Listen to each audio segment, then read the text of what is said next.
Hello, everyone. How are you all doing? Good morning. It's very, very early. Very chilling, bruh. Playing Bicarus, Berber Chung Foot Butter. Bicarus. Привет, Vasya. Как дела? Hey guys, if it's early and you're having trouble waking up, I can help you if you want. If you want. I can help you if you need it. Anyone? All you gotta do is say the word. No, please? Oh. No, help me? No, do it? No balls? You need sleep.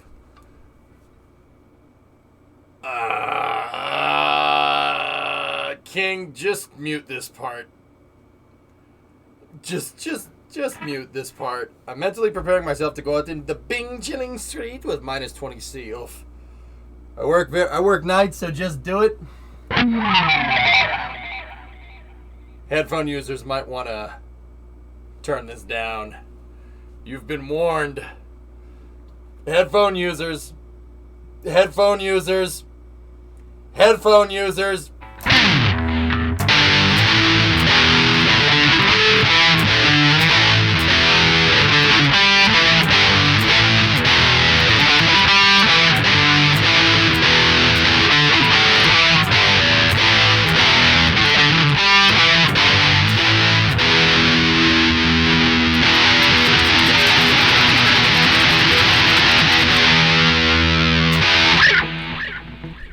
I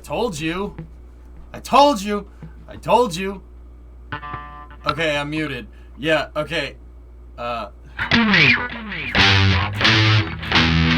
should turn that down. That is really loud. I'm sorry, Dude, there's this new... Well, not new. Freaking... I'm just like 60 years old at this point. There's this freaking album that I was listening to, and it's loud. You gotta listen to it loud, man.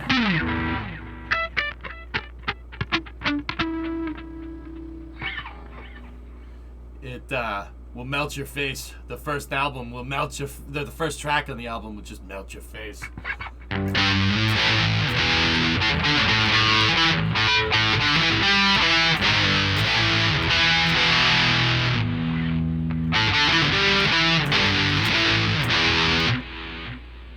I hope the guy into my roommate's car forever has you as a neighbor. Nice. Yep. Say I like it to be a little bit loud, a little bit on the loud side.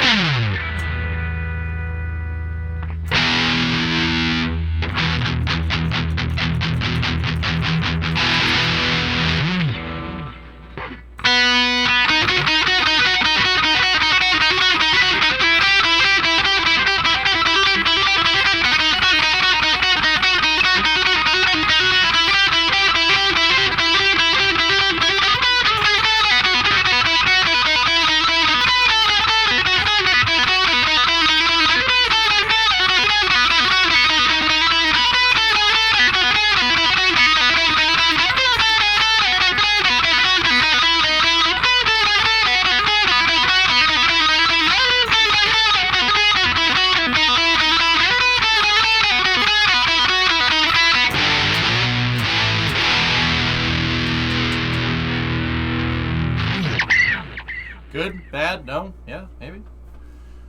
It's time for a launch. We're about 45 minutes out from STP-3 here. Atlas V launch. An Atlas V 551. The big boy. The big boy. The big boy.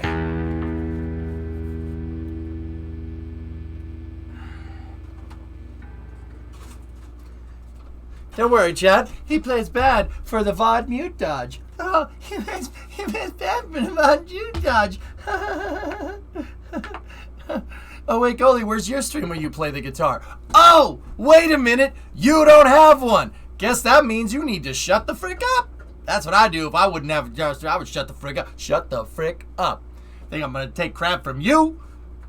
You might have your job, but I get to sit here and play video games all day. I know good guitar playing when I see it. I'm rich. I'm sorry, I'm just hyped for the rocket launch.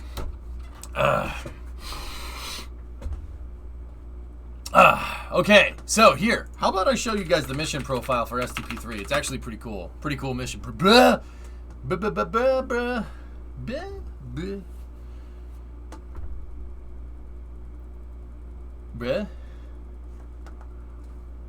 No? Oh, there's that also that album that I gotta link up. Here. You guys wanna see what I was listening to here.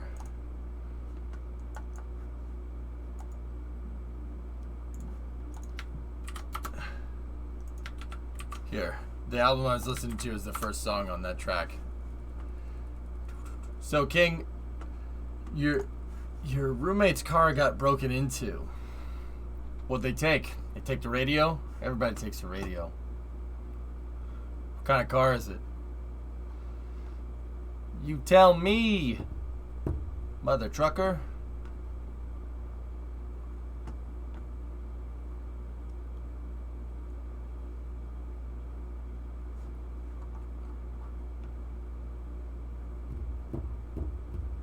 It's 8:20 in the morning and EJ's playing AC/DC. It's 3:20 in the morning and I'm playing AC/DC. Pfft, whatever.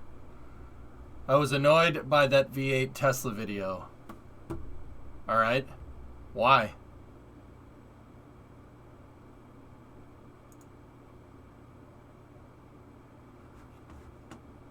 A lot of bio love in this. Let me see. Oh, dude, cool.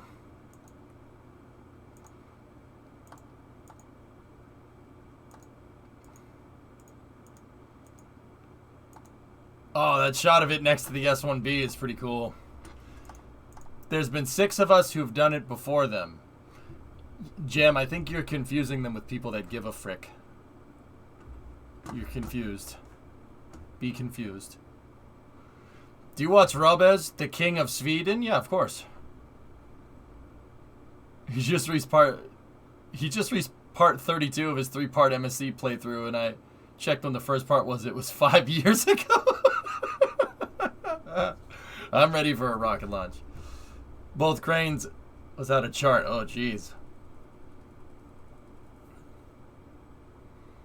I mean, Jim, there may have been 6 people that have, done that kind of swap, dude. But honestly, there's only one person that showed it on YouTube that's getting a ton of traction because they did, and it's them. Sorry, I'm sticking up for my fellow massholes. You have no power here. Yeah, I'm ready. Here, let me, Oh, hi, drummer.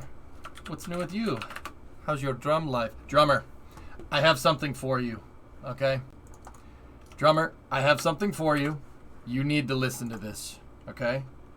I'm going to link it to you in chat, or in Discord. You need to listen. Just listen to the first track, okay? I need 3 minutes of your time. Just 3 minutes. That's it. Just 3 minutes. Trust me. Trust me on this one. About to head outside to work. No. 3 minutes. 3 minutes of your time. Trust me. Listen to it like on the way to work or something. Just you trust me on that one. You know my musical taste. Trust me. Just do it. What's the band? Humble Pie. You ever listen to them, Denny?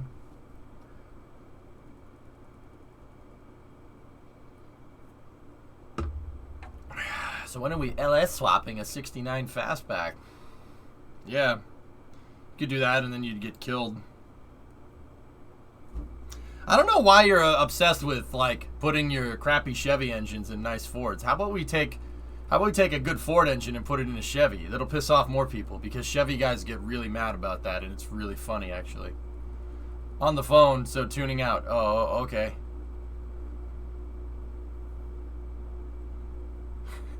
Rabez is hilarious though, Vasia, just on a side note. Rabez is really funny.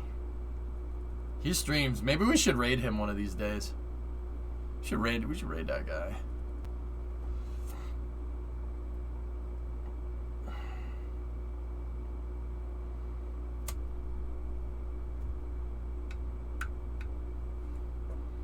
Anyway, you guys ready? Heresy. I think you did once. Did I raid Robaz once?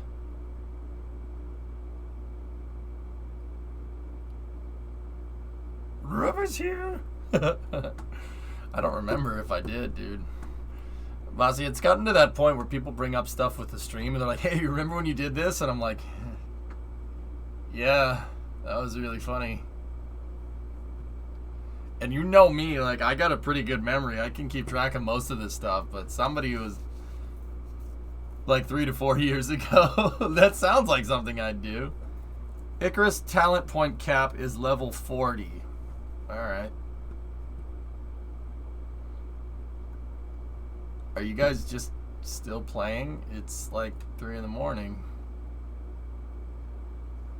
I went out and installed a tonneau cover on my damn truck, boy. Still haven't fixed the stupid clutch. Just trying to figure that out.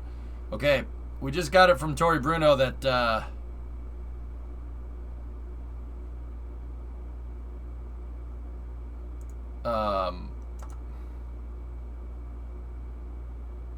Tori Bruno said Centaur Locks loading is complete, so that's good. These missions are crazy easy. You forgot? No. Yeah, a little bit.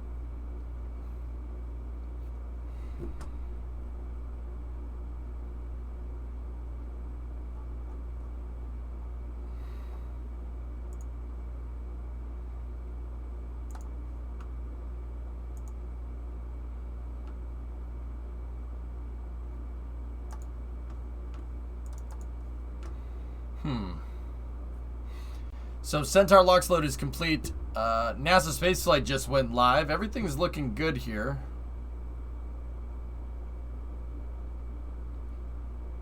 The live broadcast for ULA is about to begin. All right.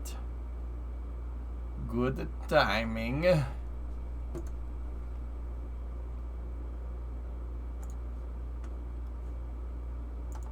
All right, here we go.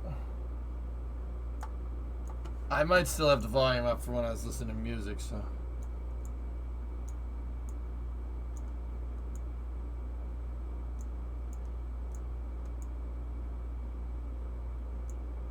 Discovery, go at throttle up. All right. Hey, Sizzler. 16-month resub. Here we go. We will equalize the audio now.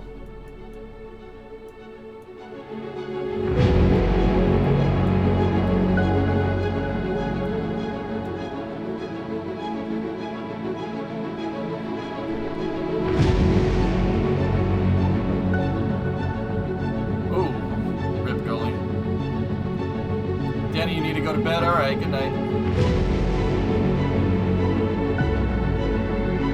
Listen to the first part of the song. Oh, yeah? Up your sleeves. What did you think, drummer? Pretty good? The first song's only 3 minutes, dude. It's the whole concert, but yeah. Alright, there's a live shot of STP-3. 5 out of 10. 5 out of 10. 5 out of 10. Frick you, 5 out of 10. That's amazing. Center in Florida. Today's 2-hour launch window opens at 4:04 a.m. Eastern Time, and that rocket you just saw sitting on Space Launch Complex 41 at Cape Canaveral Space Force Station, which is just behind me across the water here. Now, LCRD is hitching a ride on the U.S. Space Force's Space Test Program 3 mission, or STP-3. You can think of the Space Test Program as a ride share to space. It's primarily for the Department of Defense to send up science and technology experiments, but if there's room, others can share that ride, and that's what NASA is doing today. So what does LCRD look like? Well, there it is in the middle of your screen there, about as big as a king-size mattress, sharing a spacecraft with other payloads.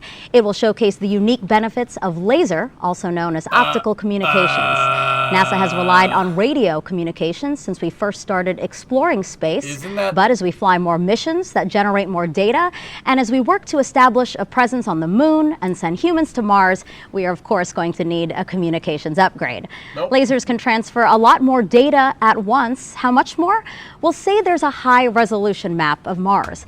It would take about 9 weeks, yes, 9 weeks, to send that map to Earth using radio waves. But using lasers would only take 9 days. Now coming up, I'll introduce you to 2 people who played critical roles in bringing LCRD to life. But first, let's check in with our friends at United Launch Alliance. We have Andrea Lenhoff here with me this morning. Andrea, how's the rocket looking? Go, Andrea. Thanks, Megan. Everything is going well here in the ASOC. The Atlas V is fueled and ready to launch STP-3 in just about 30 minutes. The launch count is about to enter a 30-minute hold. This planned hold gives our team extra time to address any last-minute issues. At this time, the team is not working any issues, and we are proceeding towards an on-time liftoff at 4:04 a.m. Eastern. The Space Launch Delta 45 weather officer will provide a final brief to the team shortly. As you know, though, Megan, the weather's been beautiful here, and we're not expecting that to change during our 2-hour launch window today. Back to you. All right, thanks so much, Andrea. Now we are about 30 minutes and counting, about 6.5 hours from liftoff today. We will see LCRD's host spacecraft separate from the payload. That shot of the payload must have been before they put like the classified stuff on it, because they showed the entire stack. Isn't this mission supposed to be like super classified? Like, I mean, I thought it was classified. Okay. Experiments. You can see a graphic right there, an animated graphic of LCRD. Again, that's what it's going to look like once we launch it and we start conducting experiments in March. No, they said that is now, our researchers satellite. will spend the next 2 years testing LCRD by beaming invisible near-infrared lasers to and from 2 ground stations on Earth, one in California and one in Hawaii.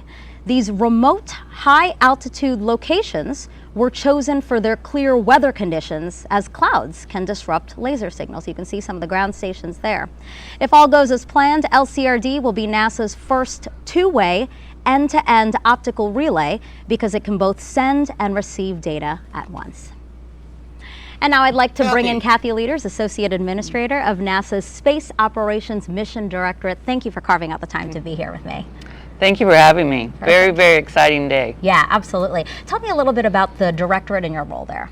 So I get to be lucky enough to be in charge of space operations, which means we get to work on the operational missions that are in play today, but also getting ready for exploration missions. And this one's a very important one to get us ready to go back to the moon. Yeah, so tell me, what are we hoping to learn with LCRD today?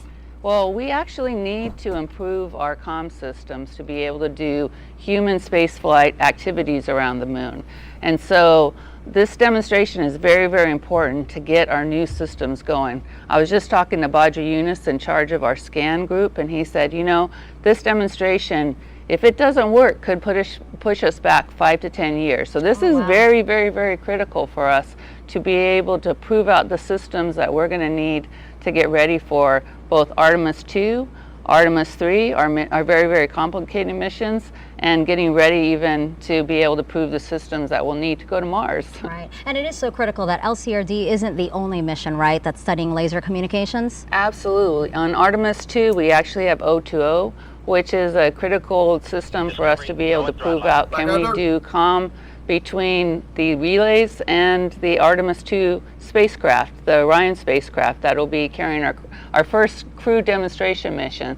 And then we've got Illumina that's going up to the space station that will be doing our space-to-space comm between LCRD and the International Space Station.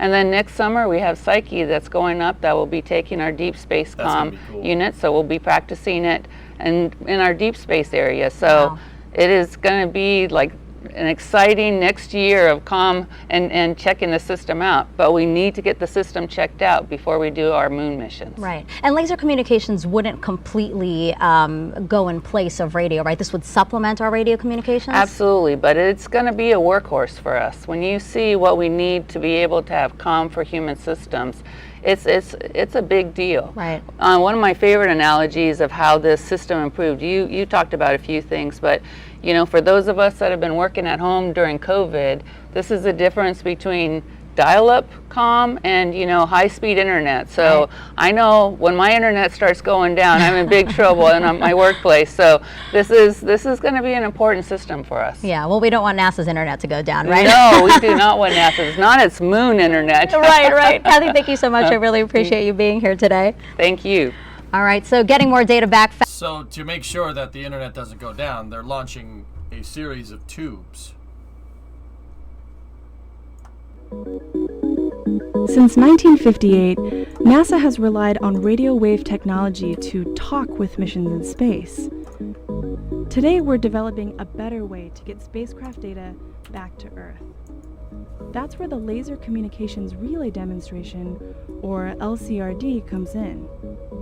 Built and managed by NASA's Goddard Space Flight Center, LCRD will send and receive near-infrared laser beams to and from Earth. As NASA's first long-duration test of optical communications technology, the mission aims to perfect space and ground-based technologies. The tubes will never stop, Nikita. So why lasers? Laser communications can transmit up to 100 times more data per second than previous systems by using a shorter wavelength of energy. With this increased bandwidth, missions can send larger files and even live high-definition video from space. Laser communication systems are smaller and more efficient than radio wave technology. They leave more room for science instruments, are cheaper to launch, and require less energy on board the spacecraft. These benefits extend to receivers on the ground. Earth-based laser communication receivers can be up to 44 times smaller than the current radio antennas. LCRD is the next step in making these technologies pretty much gobbling in, yeah. You can do that in space because you don't have light, you don't have and exploration. gases diffusing the communication. Eventually, NASA will integrate this technology into future missions, as well as share it with commercial companies. So, like, why is this a big deal? In space, you don't have the atmosphere. You can do this stuff down here, but in space, you can relay this stuff a lot quicker. There's no atmospheric gases that can diffuse the optical signal. It's why light diffuses through gas, right? That's, you know, you see it when the sun goes down. But, and why, like, if you have a flashlight, why the light just doesn't keep going forever. If you don't have a powerful enough flashlight, it's not going to shine a light against a wall that's 100 feet away, right? Same exact thing. But you don't have that problem here. I'll let Guy explain it. He probably explained it better than me. They're basically telescopes that look down to the Earth and look at our two ground stations in Hawaii and California. It's called diffuse, so this is 10 but scale. Yeah, you could say scatter. But too. this is a full-scale optical module. This is the telescope that will do bidirectional communication. So the lasers come into this telescope and will be going to the Earth and coming back. Right now, it's in the launch latch position. Okay. So over on the rocket right now, it is launched, ready to fly. It's not. It's not going to. Yeah. Wait. I always get this wrong. Listen to the guy. Over, and there's the telescope. The telescope can now look at California or Hawaii. Also, later on in the mission, we'll be looking at Illuma-T on the International Space Station. So we can slew left and right, and up and down and track the space station. That is one hell of a 3D print. This is a full-size model of what we see here, right? That is correct. Okay. Yep, this is full scale. And this is where the lasers will actually come to in and out of, right? Exactly. It's bidirectional, and by that I mean we can communicate with the lasers in and out of the same telescope through the Earth's atmosphere. This is very unique for LCRD. Oh, that's actually and really again, cool. the lasers are invisible, but we're talking about the diameter of what we see here. Yes, this is 10-centimeter diameter, and this will be going 22,000 miles through the Earth's atmosphere to JPL's Octolab and to Hawaii. And do you think this could be a game changer for how we do business here at NASA? This is definitely a game changer. So it's a game changer for exploration in science. Optical comm has the potential to reduce the weight of communication systems, decrease the power use, and we get 10 to 100 times the bandwidth capability. That's a huge game changer for those people planning missions and getting ready for a presence at the moon and exploring Mars. Wow. How hard was it to come up with something like this? Again, to move us from radio communications to hopefully laser communications. It is a lot of hard work. We have an amazing team, great partnership with Lincoln Laboratory and a technology transfer activity. The team has been working for about a decade on this, and we're very excited tonight to start the mission. Oh, perfect. And you know, Kathy alluded to think of this as kind of like our internet at home. But I do want to know, will this technology benefit us here on Earth, sitting at home? That's a good question. So over the next 2 years, we're going to do experiments. When we do those experiments, we're going to try different operational techniques. We're going to operate through the atmosphere.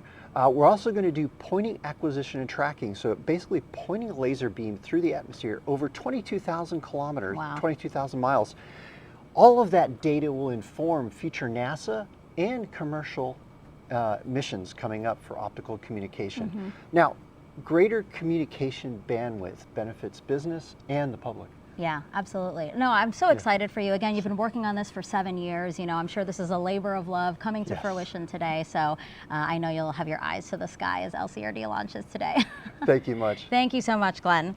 All right, so after the experimental phase, you kind of heard Glenn talk about it. LCRD will begin supporting in-space missions. In 2023, there will be a laser communications terminal on the International Space Station called Illuma-T.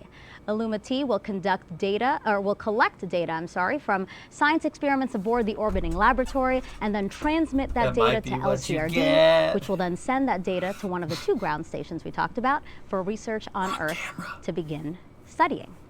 And now, with only about 20 minutes left to launch, we are going to kick it over to ULA to take us through liftoff and ascent of the STP-3 mission carrying NASA's Laser Communications Relay Demonstration. What the hell just happened? You see that? You see that deadpan into the other camera? That's like, all right. Liftoff. Liftoff of the United Launch Alliance Atlas V rocket. Mach 1 executed, and we have an indication of spacecraft separation. Good morning, I'm Andrea Linhoff. I'm a systems engineering lead at ULA and your host for today's Atlas V STP-3 launch for the United States Space Force. I'm here in mission control at the Atlas Space Flight Operations Center at Cape Canaveral Space Force Station in Florida. Welcome to our NASA viewers and those of you just now tuning in. Liftoff is scheduled for 4:04 a.m. Eastern Time, though we do have a 2-hour launch window available today. In addition to watching our webcast, you can also follow live mission progress at ulalaunch.com. The countdown is currently in a 30-minute planned hold. We have 2 planned hold in our 7.5-hour launch count, which give our team additional time to resolve any issues prior to entering the terminal count. At this time, the team is not working any issues and we are proceeding towards an on-time liftoff. Stay tuned after liftoff when I'll be joined by Ruog's Emma Coates to discuss the first flight of a new payload fairing in Northrop Grumman's STP-3 Program Director Ray Crow. Thank you. The ascent to orbit is more than 7 hours, so we'll wrap up about 15 minutes after liftoff, sending it back to NASA's LCRD coverage. That probably should be a good idea. The launch team recently received a final weather briefing. Here's Space Launch Delta 45 Weather Officer Brian Cizik to give us the forecast. Thanks, Andrea. And the weather is certainly setting the stage for a beautiful early morning launch here from Cape Canaveral. And that's all thanks to the fact that we're really in between 2 boundaries, one well off to our east, well off the coast, and then a cold front draped to our north. But we're kind of right in the middle of those. As I mentioned, really the only thing we're watching right now, just some high upper level cirrus clouds moving over. And then if you look very closely, you can see this dark area kind of approaching from the west to the east, and that's an area of fog, but that's expected to stay inland, and even if it did get here, really not going to be a concern for our launch window. Awesome. So as you look, there's a live look at the pad. They should right do that now. for every Weather launch. great, Everyone. Less than a 10% probability of violation, so that's greater than a 90% chance of go. Ground winds 10 to 15 knots from the west-northwest, temperature at 65 degrees, feeling nice out here in Florida. So the stage is set, the weather looking great to light up the night sky here at Cape Canaveral. Everyone should do that. Everyone. Thanks, Brian. ULA is launching STP-3 for the Space Force's Space Systems That just made me so happy. Let's learn more from Captain Ryan Burnt, SSE's Mission Integration Manager. All right, so guys. Thanks, Andrea. Space Test Program number 3, or STP-3, is comprised of 2 spacecraft, both built by Northrop Grumman. Together, the spacecraft are designed to mature technology and reduce future space program risk by advancing warfighting capabilities in the areas of nuclear detonation detection, space domain awareness, weather, and communication. The first spacecraft to deploy after our long coast to GEO, STP-3 hosts the National Nuclear Security Administration's Space and Atmospheric Burst Reporting System number 3. Guess it's not classified anymore, Jim. Relay Demonstration Experiment, or No, LCRD. LCRD will test laser communications, which could enable the ability to send and receive data over infrared lasers at 1.2 gigabits per second the satellite over orbit to Earth. The second spacecraft to deploy is the Long Duration Propulsion ESPA number 1, or LDPE-1, carrying several small experimental science and technology payloads. STP-3 is a vital national security mission, made possible only through strong government and industry partnerships. I'm honored to have played a role in bringing it to launch, and look forward to the important work we will accomplish on orbit. Cool. This has a lot of cool stuff on it. This is a bunch of cool things. Yeah, nuclear detection sets. ULA's Atlas V 551 rocket, the largest in the Atlas V fleet, is launching STP-3. This is the 90th Atlas V launch and ULA's 147th launch. Built in ULA's 1.6 million square foot production facility in Decatur, Alabama, the Atlas V Common Core booster is powered by an NPO Energomash RD-180 engine. The Centaur second stage is powered by an Aerojet Rocketdyne RL-10 engine, and 5 Northrop Grumman solid rocket boosters provide additional thrust at liftoff. The 2 spacecraft are encapsulated in a 5-meter diameter It's probably a good payload capability fairing. to have, Solar. These rocket components travel from Alabama to Cape Canaveral on ULA's rocket ship. There's that heavy road Once I was in telling Florida, you guys about. A series of events lead to today's countdown. Preparations began by lifting the 107-foot booster onto the MLP in the Vertical Integration Facility at Space Launch Complex 41. Then the SRBs are mated to the booster. Next, the Centaur was lifted into position, and finally the payload fairing with the spacecraft already encapsulated was mated to the Atlas V rocket. Once the rocket is assembled, or as we like to say stacked, we begin the countdown procedure by moving it from the VIF to the pad. That is it. 6 components are used for the 20-minute, third-of-a-mile trip to the pad. The MLP weighs approximately 2 million pounds, supports the rocket, and contains air conditioning, electrical, and commodities lines. Undercarriages bear the weight of the MLP and the rocket. 2 rail cars lead the move. The payload van provides the spacecraft communication, and the ground van provides the support for the rocket. At the rear of the convoy is an environmental control system providing air conditioning to the payload and the rocket. Trackmobiles power the nearly 3 million pound convoy. The Atlas V rocket stands 196 feet, or about 60 meters, and weighs just under 1.3 million pounds, or more than 587,000 kilograms fully fueled. With the rocket on the pad, the launch team then transitions to fueling and other final preparations.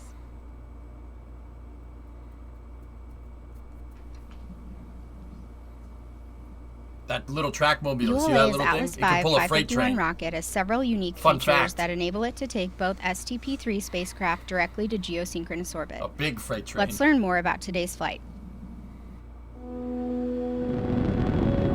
The RD-180 main engine and 5 solid rocket boosters ignite to lift the Atlas V rocket away from the pad. 15 minutes, drummer. Together, the main engine and 5 SRBs generate a combined liftoff thrust of 2.4 million pounds, or 11.5 meganewtons. Shortly Similar after was liftoff, Atlas begins a pitch over to attain the proper flight path. Let's see if they while talk about the minimizing forward the load dynamic reactor. pressure the vehicle experiences during flight. The Atlas V reaches Mach 1, the speed of sound, at 35 seconds. The first 2 SRBs are jettisoned at 1 minute 47 seconds, followed nearly 2 seconds later by the remaining 3 SRBs. Approaching payload fairing jettison, the Atlas V is burning propellant at a rate of 2,000 pounds, or 907 kilograms per second, traveling more than 7,500 miles, or 14,000 kilometers per hour, and located 64 miles, or 119 kilometers in altitude, and 150 miles, or 277 kilometers downrange. During ascent, the spacecraft is protected inside a 5-meter diameter payload fairing. This 2-piece, out-of-autoclave composite shell encapsulates both the Centaur upper stage and the 2 spacecraft.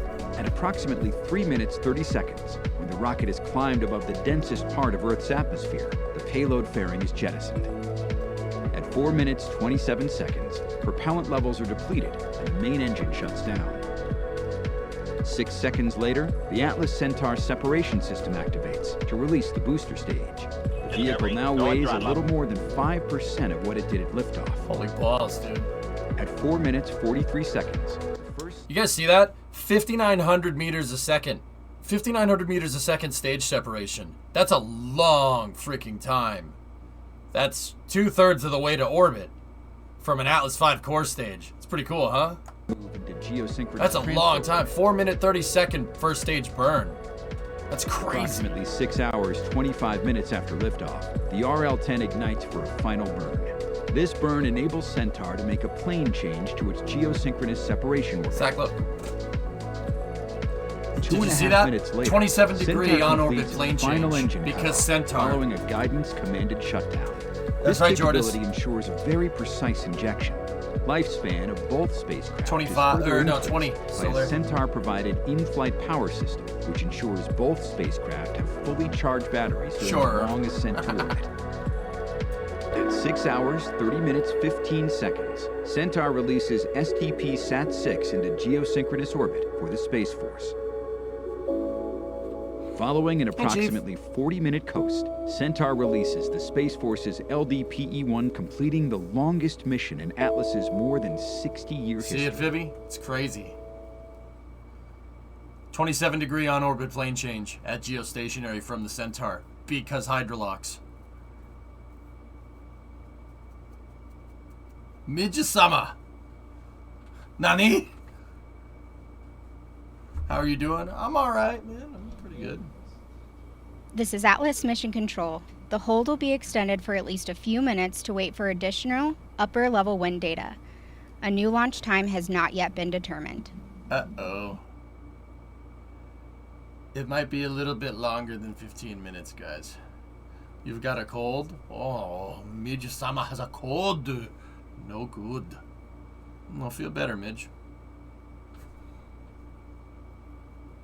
Today's flight is dedicated to ULA employees Alex Hansen and Dean Thompson. Alex Hansen's 25-year career as a ground electrical engineer included 12 years with the Titan rocket program and 13 years supporting the Atlas V program, including activation of Space Launch Complex 41 for the first Atlas V flight in 2002. Alex was a power systems expert who worked to develop, install, and test multiple power supplies, which are a critical part of the pad ground system.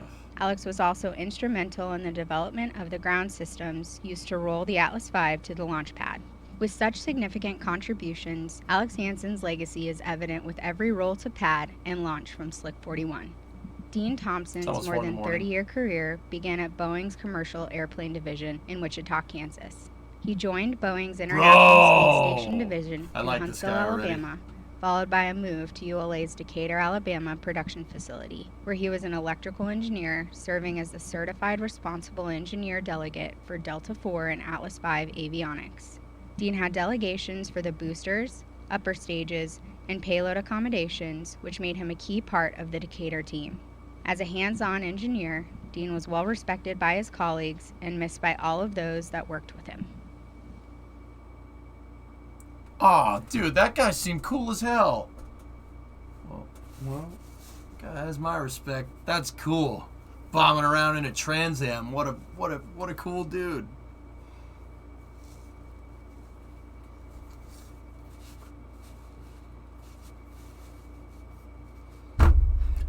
Ah, that was my elbow. Hands asleep. Lovely.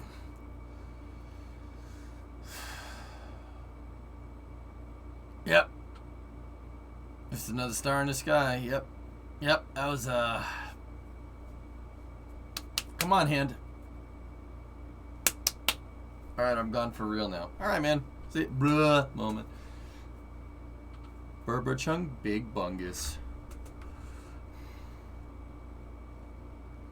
Alright, so, they're waiting a second for upper level winds. Vehicle's fully fueled. Everybody's ready to go. Just, This is Atlas Mission Control. A new launch time has been coordinated for 5:03 a.m. Eastern. 5:03 a.m.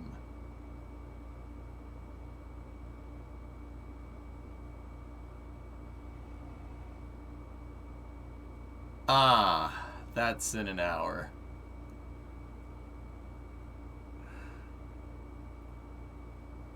Well, that blows. What's the window? I'm not sure.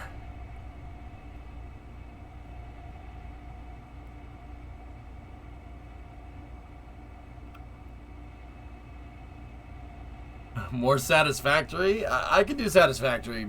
We played Icarus last time, so I'll play some Satisfactory. We want to go to bed. Well,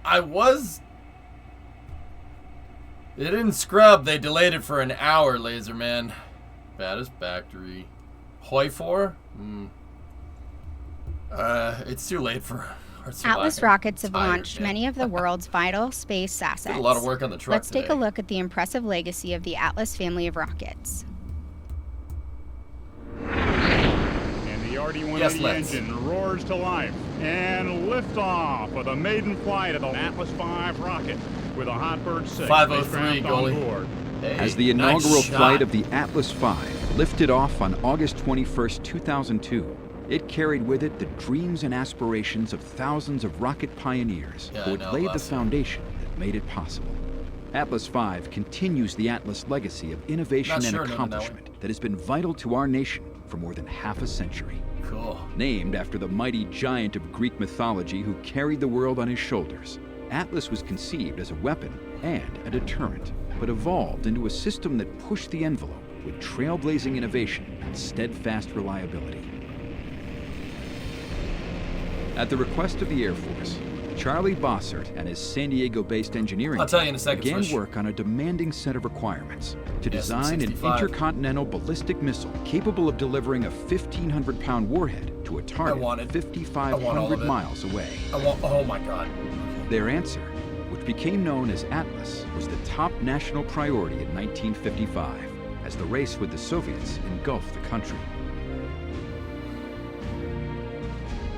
On June 11, 1957, the first Atlas flight lifted off from Space Launch Complex 14 Look at that little thing go. in Canaveral, Florida. The flight ended 38 seconds later. Bossert's team had taken the first step and proven the structural integrity of their innovative pressure-stabilized steel tank.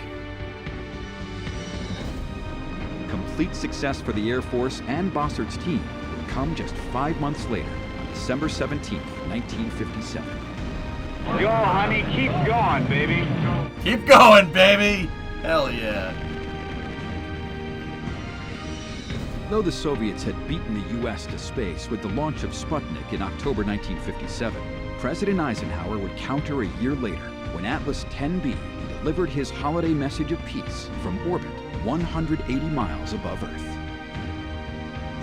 Known as Project SCORE, the orbiting Atlas booster became the world's first communication satellite. This is the President of the United States speaking. Through the marvels of scientific advance, my voice is coming to you from a satellite circling in outer space. Attention all personnel, report to the blockhouse immediately. Countdown will begin. On September 9th, 1959, Atlas 12D became America's first operational ICBM, following launch from California's Vandenberg Air Force Base. In all, 350 Atlas ICBMs were built and stood on operational alert through 1965. The surplus boosters were refurbished and used by the Air Force, the Army, the Navy, and NASA. The last refurbished booster was launched in 1995. By the early 1960s, the Atlas booster had made the transition from missile to space launch vehicle, and 1962 proved to be a pivotal year. Riding atop an Atlas booster in Project Mercury's Friendship 7 capsule, John Glenn became the first American to orbit the Earth February 20th, 1962.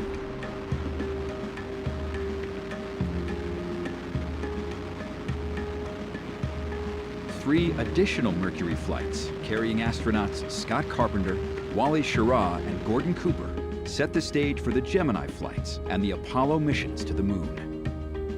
That's not the Apollo missions. Later that year, Atlas scored another first when Atlas that was Ranger. 79D That was an impactor with an Agena upper stage lifted off from Space Launch Complex 12 at Cape Canaveral.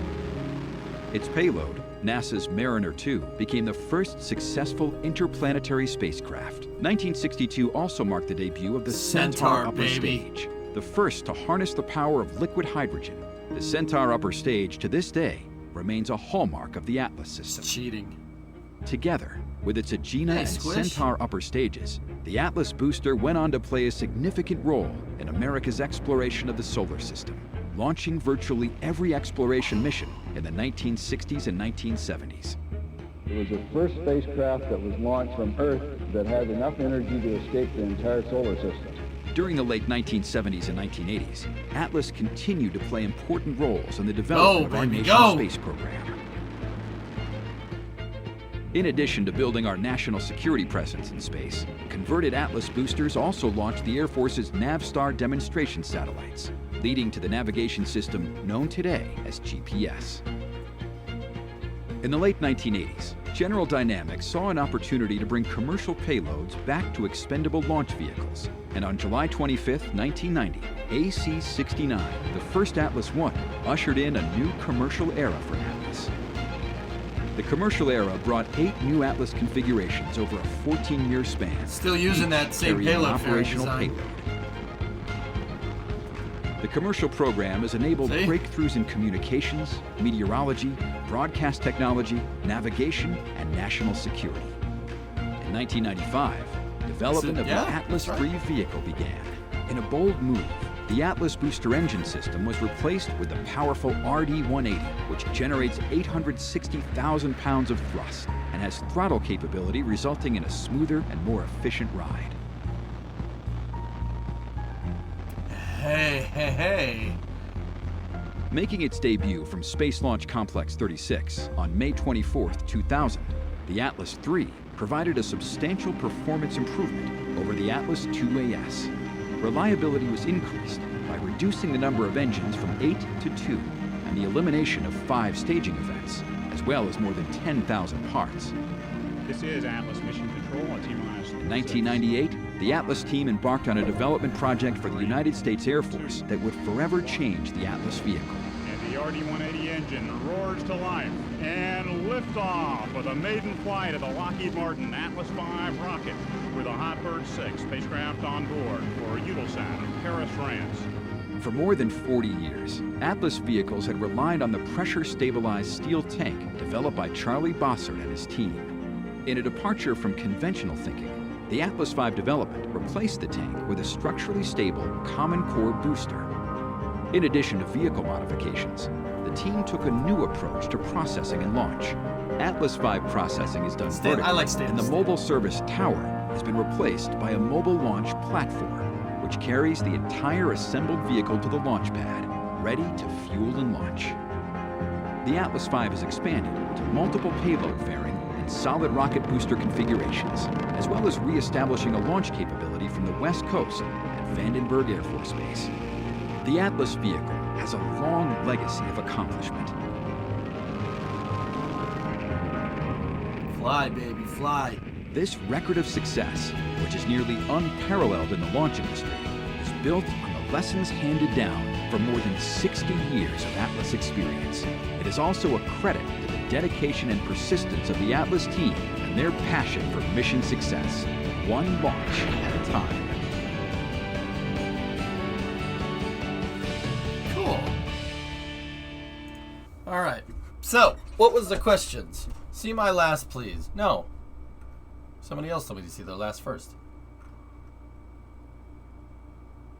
Yeah, Pythos, that's not a bad idea. How do they drain a rocket in case of a scrub? No, Platinum, no cyberpunk. They let the liquid oxygen boil off, and then they just keep the kerosene in there. Liquid oxygen, liquid hydrogen boils off, kerosene, they just keep it in the vehicle. In fact, Swishio, it's funny you mentioned that. The kerosene that's in this Atlas V has been there since they did the wet dress rehearsal. Sometimes they even move the thing back to the service tower with a full tank of gas. Full tank of RP1. It's fine. It'll be okay. It's stable at room temperature. It's just diesel fuel. Anyway, Squish, what was your last? What's the importance of this launch? Oh, there's a lot of... This has a bunch of different stuff on it. NASA has a laser communications array on this one. And then there's a bunch of Air Force and Space Force payloads, including a nuclear detection satellite, stuff like that. Rocket uses gas. No, Dunpeel, it's a figure of speech. A full tank of gas, referring to a car. It's just more car analogies. Falcon Heavy with a Centaur upper stage. Not enough thrust. Centaur is really low thrust. That's the thing. You need a real... Well, yeah, maybe it could work with Falcon Heavy. Now that I'm thinking about it. But anyways, Christian, what was your last? I don't see anything in here. Discovery, go at throttle up. Predominant. Subscribe, BJ. Basically asking what is the reason for the hold. Upper level winds. Cars use gas. Dunpeel, is this the part where you make the stupid joke that, well, the cars don't use gas, they use petrol? Is this part? Because you know that people call it different things around the world, right? You know, gas isn't short for gas as in like gas. It's short for gasoline. No. No, we can't be. Couldn't shift to make the connection there, huh? My Tesla doesn't use gasoline. Oh. Okay. Excuse me, cars use benzene. What is that, Basia? No, some cars use gas, am I right?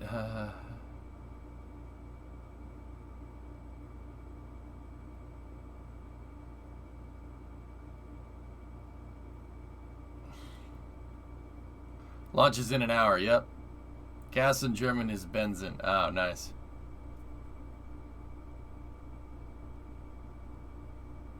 Oh, what do we got here?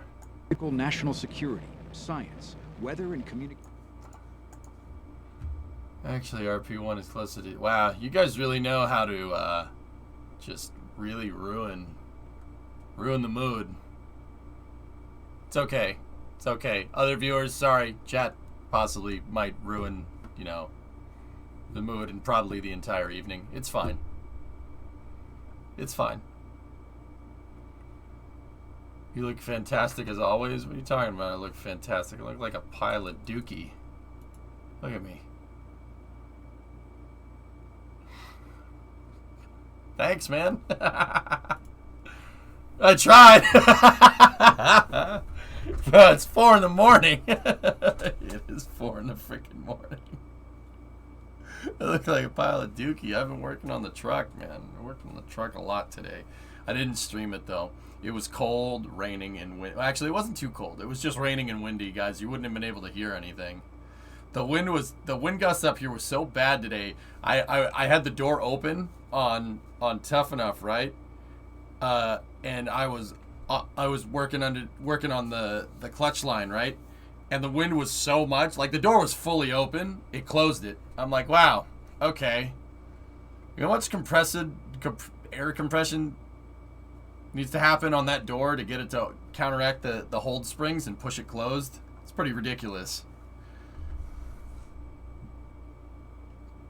The shuttle ran on propane and propane accessories. F1, what is this? Formula 2 champion leader Oscar Piastri will pilot the A521. Oh, cool. Did you see they penalized Max for penalizing him? They gave him a penalty for him trying to serve another penalty. You got a penalty for because we penalized you.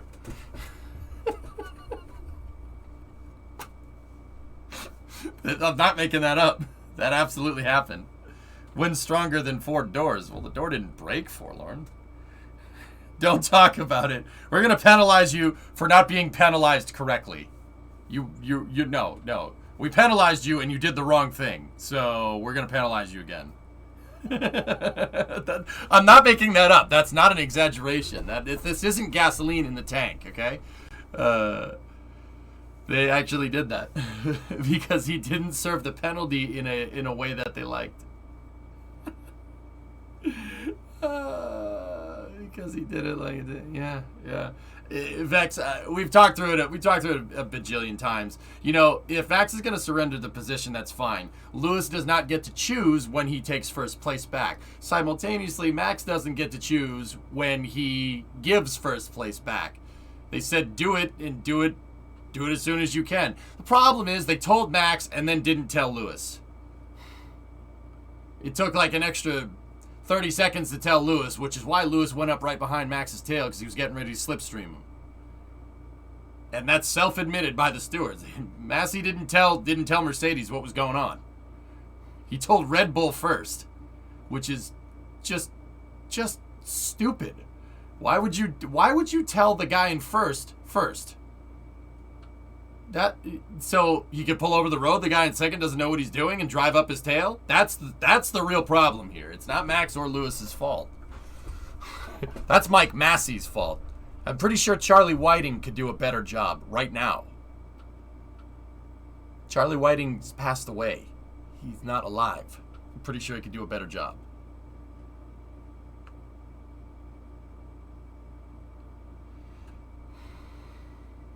My roommate watched F1 on Sunday and I catch more glimpses. That was scary. Yeah.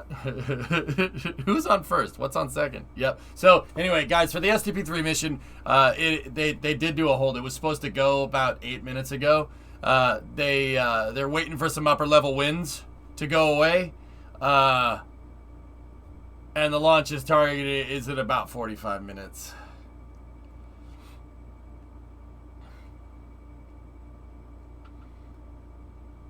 Also, correct me if I'm wrong, but don't rockets use liquid gas? I mean, fuel at room temperature is actually gas. No. No. Atlas V in the first stage uses RP1. RP1 is a highly refined form of kerosene. It's more like diesel fuel than anything. And then it's using that and liquid oxygen. And then in the second stage, it has liquid oxygen as the oxidizer and liquid hydrogen as the liquid fuel.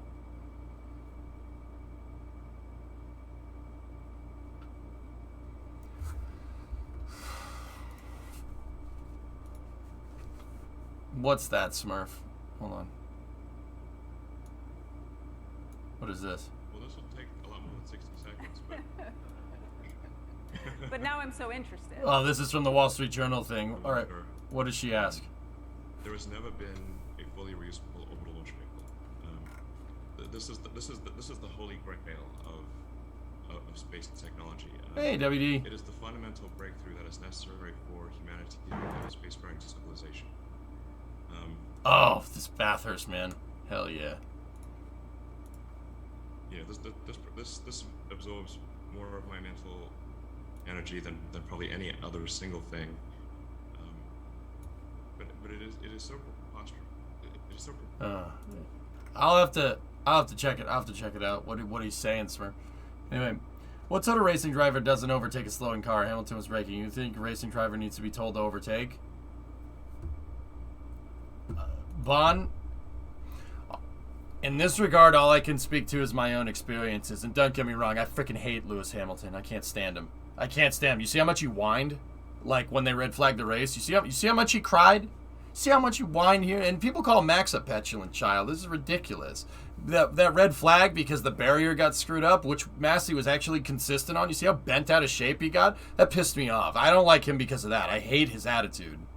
And, you know, like, pot calling the kettle black, I get mad at racing too, you know? Like, I understand that. And if anything, I could get it. Like, dude, when you're focused, he's not expecting him to slow down. Like, once again, I don't like Lewis Hamilton, but if you're not told that he's going to surrender the position, you're focused on passing him. Like, he was focused on getting him set up for the DRS zone. That's what was going on. Dude, he was laser locked in, dude. Anybody that races cars, even in the simulator, knows exactly what I'm talking about. When you're locked in, you're not thinking about something like that. How long you on for? Well, the Atlas V is going to go in about 45 minutes, so I'll probably be on till a little bit after that. Can you see my last kind, sir? Could Falcon Heavy do this mission, or is it beyond the direct insert capability? I'm not sure that Falcon Heavy has the duration on the upper stage. It might be able to, Hunts, but if I was choosing this, I would choose Centaur. Atlas and Centaur is damn good, dude.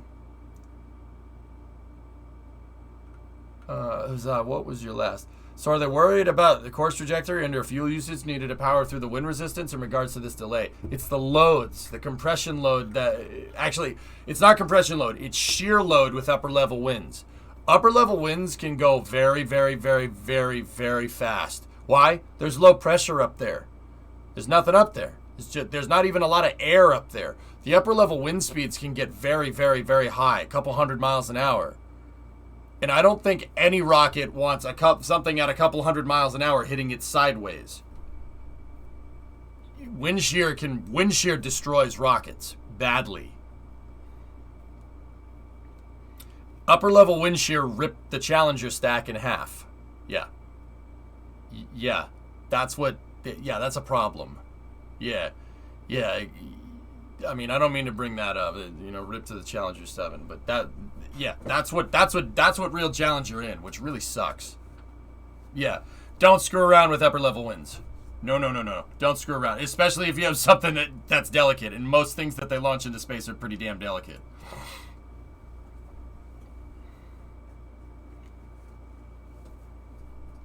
Yeah, I know, goalie. It's Mercedes gonna play dirty, man. The championships is on the line, which is what, like, dude, you really want my honest opinion? I say have at it. My beef here is with the stewards having their head up their tail. That's my problem. If Mercedes wants to do the cheap tricks that they want to do to succeed, I don't care. That doesn't bother me. And neither does Max driving like a freaking maniac out there. That doesn't bother me either. I don't care about either one of those things. I really don't. You should send it, dude. You're racing for the championship. Both teams should be doing stuff like this. I'm cool with that. I'm totally all right with that. Heck, I wasn't a Formula One fan when I watched this because I was 3. But when Senna took Prost out, was that 91 or I think it was 90? Yeah, maybe 91. When Prost went to Ferrari and Senna took him out at Suzuka, so he won the championship. Dude, I'm even cool with that. Like, if you want to do that, that's fine. Just if someone gets hurt, it's your fault, and you should pay the price for that. But if that's what you want to do, like, I'm even cool with that. My problem is the stewards interfering with the damn race, just like the referees do in football. Dude, swallow the damn whistle. Like, come on, it's ridiculous. Like, Mike Mazzi what are you doing? Why, like, okay, if you're going to penalize a driver and you're going to tell him to give the position back, why would you tell the guy in first? Tell the guy in second first so he can prepare, and then tell the guy in first. No, this is a bonehead move. He told Max first before he told Lewis, and then they penalized Max by freaking not being penalized correctly when they're the freaking reason that Lewis drove up his tail. It's so funny to me. Like, I don't blame Lewis for what he did, and I don't blame Max for trying to slow down, because if he surrendered the position in the DRS zone, Lewis would have just passed him anyway. Or he wouldn't have even be able to catch him. Like, why would you do that? I think what Red Bull tried to do was fine, and what Mercedes tried to do was fine. My beef is with the stewards. I freaking can't stand them. They ruin races. They ruined Jeddah. Jeddah was awesome. Tell them at the same time? Yeah, why the hell? Yeah, just literally, I'll call Red Bull, you call Mercedes. Done. Simple as that. Yeah, what a colossal frick up, man. Yeah, Kay, I'm with you on that one. I don't see how Max can win against Lewis and the FIA. It's not that the FIA, like, dude, look, I hate Mercedes just as much as the next guy, but I'm not going to sit here and try to cheap out, and be like, oh, they're cheating or all that. Yeah, of course they are. Duh. Don't you want to win? Like, that's the whole object here. You skirt the rules so you can get an advantage. Duh, that's Formula One. If anybody doesn't understand that, they shouldn't be here. Hey, it's 4:20 in the morning. Nice. All right, Atlas is still sitting on the pad, right? Everything's looking fine with it. But, yeah, that's my beef. Like, if you're going to say, oh, Mercedes is cheating, hey, they're working within their interpretation of the rules. You don't like that? Make less frigging rules. Like, my beef here is with the FAA. It's not with Max or with Lewis. I think they're both great drivers, and despite me being a salty Ferrari fan and wanting to punch Lewis Hamilton in the face, I think he's a fantastic driver and he's got a fantastic team. Why shouldn't they fight? You know what? Screw the FAA for trying to do what they did to Ferrari and what they did to Red Bull. They did it to Ferrari in 2006 and they did it to Red Bull in 2013. Screw that. Screw them for wading through that garbage. Tried to regulate against them. They figure out a better way to do it. Screw them. Screw the FIA. I'm with, like, why should Toto bend over and take that? No, absolutely not. I've never seen a race director come up and auction off spots. Yeah, I know. Ridiculous, man. Was it communicated on the chat where all the teams are listening to, but Mercedes didn't pick it up? Now, Marrakesh, I can't speak to that. I was reading the penalty reports. I was just reading the follow-up penalty reports. If there's something, if Mercedes just didn't listen, then that's on Lewis.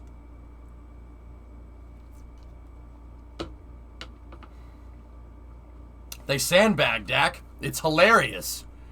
Oh, come on, man. I ain't even a Mercedes fan, and I find that funny. They always say, oh, we got a slow car, oh, we got problems, and everybody hears it, and everybody falls for it, and then they just win. That's really funny, man. That makes me laugh. I find that funny. And I like I said, I don't even like Mercedes. Hasn't Ferrari been kind of behind a lot of years? They haven't won a drivers' championship since 2007, Swishio. They're in one hell of a drought.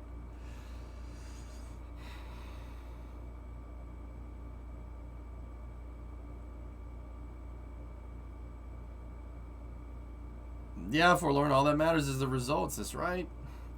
Like, good on Mercedes for finding better ways to do things, like with the dual axis steering last year. That was cool. That shows that they're hungry for it. And look, I don't like them, but I'm not gonna sit here and say, like, look, if you're gonna sit here and be like, oh, they're cheating, that's your fault, because clearly they're allowed to get away with it. You know, they got a kick-ass team, they got a lot of money behind them, and they got a bunch of competent personnel. Like, what do you want? You know. I love how Ferrari has just kind of become this team in the background that's just like, hey, we're beating McLaren in the points. Hey, look at us. Isn't that nice? Isn't that nice? We're beating McLaren. Nobody remember? We used to have rivalry with them. Yes, we're beating them. Let's go. You know, calling it now Max and Lewis crash in DNF. I don't know what happens if that happens, goalie. Dude, if they want to send it at Abu Dhabi, I'm fine with that, but the stewards need to stay the frick out of it, unless there's something like super blatant, you know? It was awesome, Kinder. It was a good race. It was such a good race up until that point, man. It was so good. It was so fun to watch. You see how fun that is when the stewards aren't just handing out like penalties like candy and let them drive? You see how awesome everything gets? It was such a good race up until that whole point. Oh my gosh.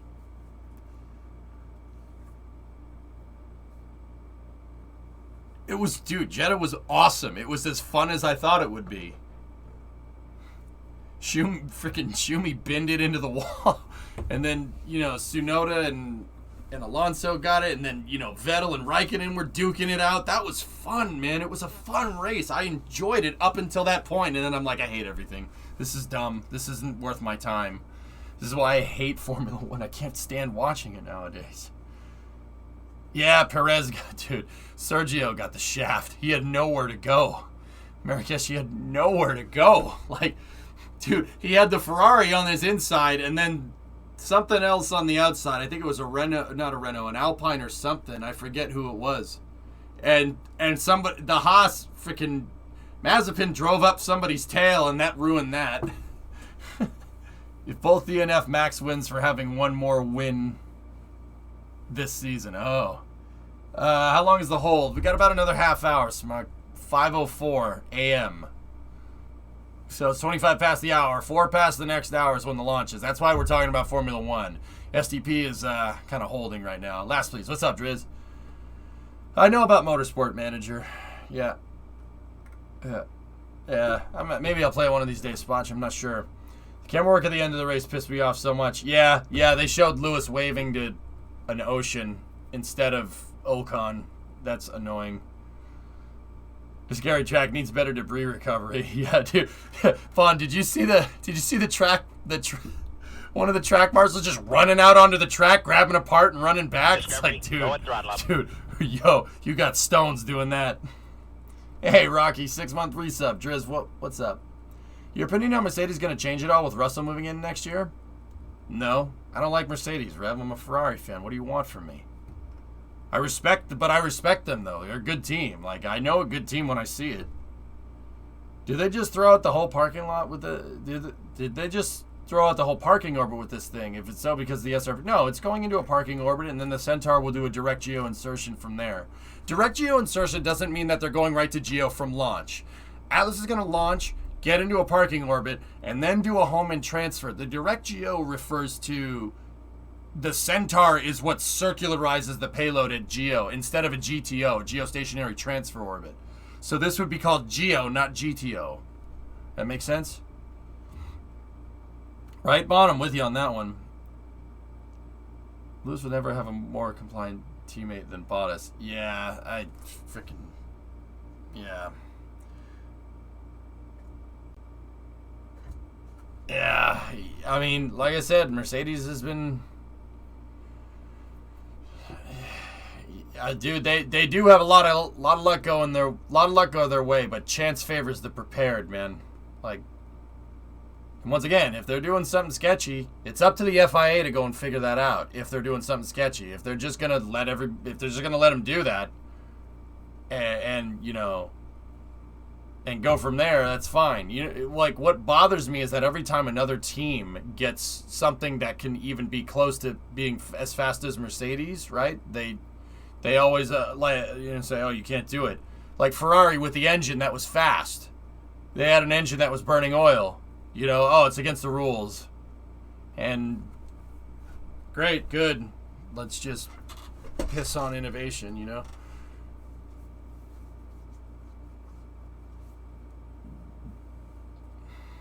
Yeah. You know, I always just can't stand the FIA because they stifle innovation, you know? It's really annoying. Yeah, virtual seat. Yeah, I know. Yeah, he kept going. Yeah, exactly. I don't know why Lewis thinks he can, like, that once again, goalie. My beef is with the FIA there. If they're not going to penalize him for that, why should he stop doing it? But it's very clear that he's going through and decelerating a little later than everybody else through the VSC, which is like, all right. So, if he's not going to get penalized, why don't you do it? You know what I mean? I'd do it. If I was Max, I'd be like, yeah, all right, go. If they're not going to throw the penalties out, man, screw it. But if he does it and then I do it and then I get a penalty, that's when I get annoyed. That's when I'd be like, what are you doing? Blatant, like this is blatant favoritism here, you know? They need to put limiters on the cars when that happens. Yeah. Ooh, Decatur. Oh, look at the mill. Hold on, I want to see this. In the structurally strong yet lightweight orthogrid panels that form Vulcan's propellant tanks.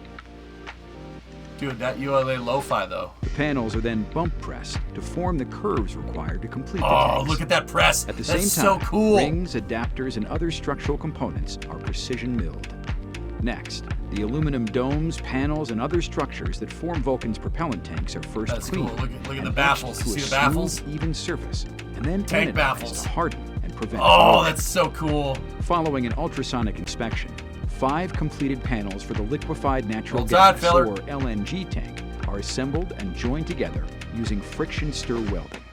Unlike traditional welding, where filler material is used to join components, friction stir welding uses a head to stir the metal of the 2 panels together as it moves down the seam.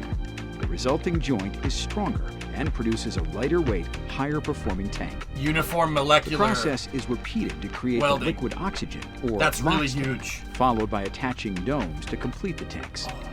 Circumferential friction stir welding is then used to join the 2 propellant tanks that comprise the Vulcan booster. That's so cool. As production continues on the booster Watch stage, stretch-forming gore panels for the Centaur's second stage propellant tanks is underway. That's stainless steel. Stainless steel gore panels are welded together to create the propellant tank domes. The gore welder is one of several highly specialized welding stations in the Centaur production process. Oh, that thing is so Just cool. down the aisle, Centaur 5's massive Shrink wrap bulkhead. Yeah, that's how they bend the stainless. Isn't that cool? Once both propellant tanks are welded, they're mated together to create the Centaur 5's second stage. Once the propellant tanks are joined, the 5.4-meter booster is sprayed with foam insulation before moving to final assembly. Twin BE-4 engines are hot-fired and then mated to Vulcan's thrust structure. With production complete, the booster makes its way onto ULA's rocket ship for its journey to the launch site. Yeah, I really appreciate what you're showing me right now. Meanwhile, at Cape Canaveral's Space Launch Complex 41, the water suppression system has been upgraded and tested, along with other modifications, including new, larger fuel storage tanks. In the Vertical Integration Facility, or VIF, platforms have been modified to accommodate the larger Vulcan rocket. Yep.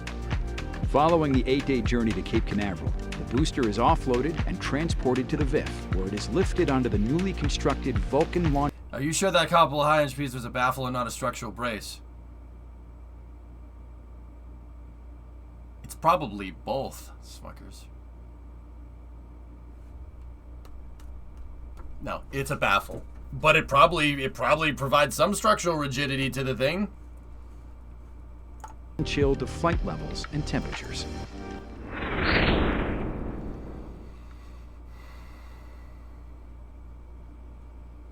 Yeah, Driz, right? That's cool.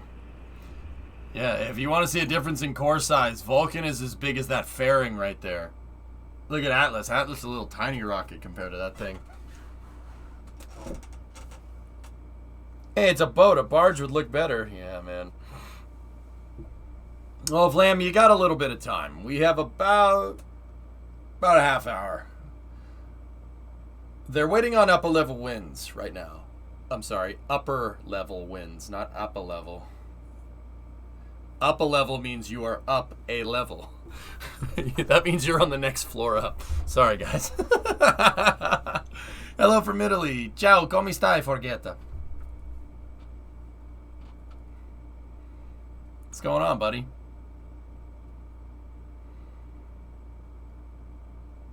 Wind gods have mercy.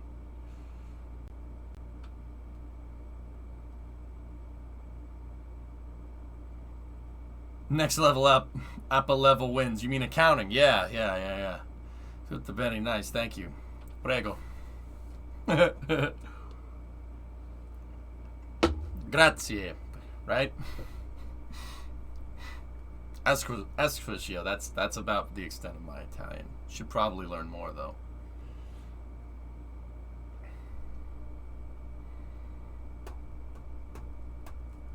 How do they keep the electronic and avionics from freezing? HVAC, goalie. You see that thing up there? HVAC. They're pumping in climate controlled air, and then it goes out the vent. There's a vent. I think the vent's down here a little bit. Margaretti, Dominic de Coco. Actually, guys, you want to see something pretty cool? See all this extra infrastructure that they built over here? All these extra tanks and whatnot? That's the tanks for Vulcan. See them over here? Tanks for Vulcan, and then they expanded the hydrolocks facility. See how there's another berm right here? There's two of them. One of them is on right now for the Centaur 3. That's the Centaur stage that's inside of this payload fairing. But they have an expanded facility to be able to load up Centaur 5. Centaur 5 is the 5-meter Centaur, which is unreal. That is going to be one of the best upper stages around. Yeah, nothing's going to be able to screw with Centaur 5. It's really good. How many scrubs are you anticipating for James Webb? I say 2, launching between Christmas and New Year. If they do that, Swishio, I'm going to be very, very annoyed. But yeah, goalie. HVAC. There's a big air conditioner somewhere down here. See the vent lines? That one's the vent line. There's a vehicle stabilization system. It's right there, I'm pretty sure. Can you explain what makes Centaur 5 upper stage that much more amazing for a noob like you? It's bigger. Bigger fuel tank. We'll use a car analogy here, okay? If I have a 18-gallon tank in my truck, it can go, I don't know, what, 300 miles? If I have a 38-gallon tank in my truck, it can go a lot further, right? Same engines, much bigger. The Centaur 5 is a 5-meter diameter Centaur, which is unreal. It's a 5-meter one with 2 engines instead of 1. The Centaur is like a 3 meter. I think. It's a 3-meter with 1 engine, but it could have 2. But it only has 1 RL10. We got a 5-meter variant with 2 RL10s. Way, way more Delta V. Because literally more fuel. And it's at an extremely low mass fraction. Did you see that video? Here. Guys, I'll show you. This right here. See that? That stainless steel, I could do that too, and it would go right through it. The stainless steel that Centaur uses is called a balloon tank. It's about as thin as a dime. Probably, actually, I think Centaur 5 might even be a little bit thinner than it. We're talking paper thin, like aluminum foil thin. That's how. That's why they can form it. They can basically pull one right over this mandrel here, and it'll form right to it. That's how they make the tank bulkheads, right? It's so ridiculously thin that it needs residual pressure. The Centaur needs to be pressurized in order to stand up, or it'll crumple, like House of Cards. If you kick the door in, the rest will fall like a house of cards. Checkmate. Yeah. So this thing has a really low mass fraction, and it's using hydrogen. So those combined together, Hassad, I mean, Centaur 5 could throw stuff to the moon pretty well. If we put Centaur 5 on top of SLS, that would be nice. I don't think it would be able to take the load of like a 20-ton payload on top of it. It really doesn't like that, because that works both ways. You use balloon tanks, and your second stage is delicate like a balloon, but it's super efficient. So you got to find other ways. That's part of the reason, other ways to handle the load. That's part of the reason why Atlas V in the 500 series configuration has a huge payload fairing, and why the Centaur is inside of the payload fairing. The reason why that's going on is because there's a huge brace up here. The brace up here is basically where the top of the Centaur is. It's right where that vent line is for the hydrogen. See it right there? That's a hydrogen vent line. That's HVAC. Now why? Okay, well what's going on? Well, the walls of the fairing from here down are actually braced to the top of the Centaur. So the Centaur is being held at the top and the bottom in Atlas V's design. That top bracer piece is called an FLR. It's called a forward load reactor. The FLR is hanging Centaur. It's partially being pulled up by the fairing and partially being pushed by the inner stage. Does this sound familiar? Hanging the second stage? Where do you think they got the idea? Rocket Lab's Neutron rocket does something very similar. They have a forward load reactor that's holding the second stage. Now, why is that? Okay, so what? They're hanging the second stage. What does that do? Well, if you're hanging the second stage, then it doesn't have to worry about being sandwiched between the first stage and the payload. This thing has the same thing. It has a forward load reactor on it. The FLR is 2 C-shaped braces that'll pop off. You'll see them pop off, and they might show a graphic again or something. But yeah, that's what they do with this thing. It's really, really thin, and so they need an extra brace. You can see where the FLR is attached. It's inside of the fairing, but see that line right there? There it is. How much of a difference does the second engine make on that? It depends on what payload you're using and where you're going, goalie. Yeah, no, Centaur is cheating. Because refresh my memory. You've played Kerbal in the past, right? Do you know what specific impulse is?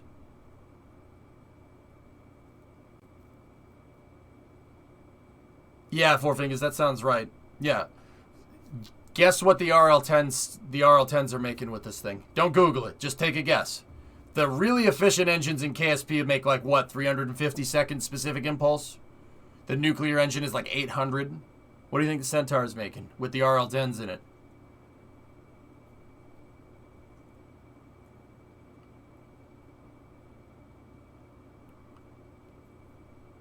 1,000? I wish. No. 450 second specific impulse, which is ridiculous for a chemical rocket engine. That's about as good as you can go. 452 if you want to be technical. But that does depend on the RL10 variant. I think this is using an RL10 C11 if I'm remembering right. You said they were cheating. Yeah, wait until NASA rolls out with a nuclear-powered upper stage. That'll be really cheating. But yeah, that in the 5-meter variant, oh my goodness. Because, like I said, even a 5-meter variant, it's not that much heavier because of those balloon tanks.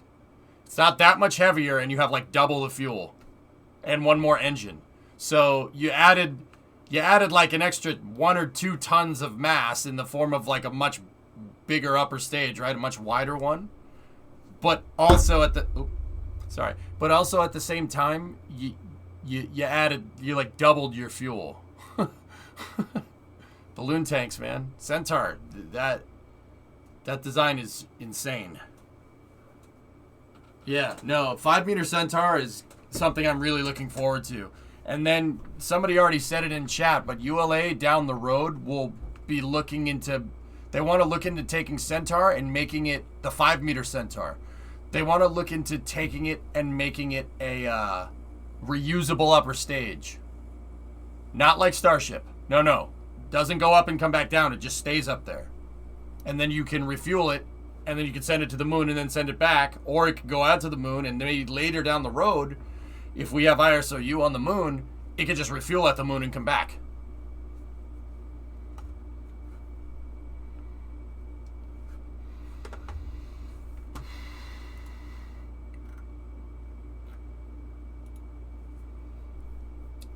They're using a Callan overclocking the engine, yeah, right? How are they keeping it pressurized when they're using up the fuel? Helium? That's correct, Zero. Helium for tank ullage, yep. Mm-hmm.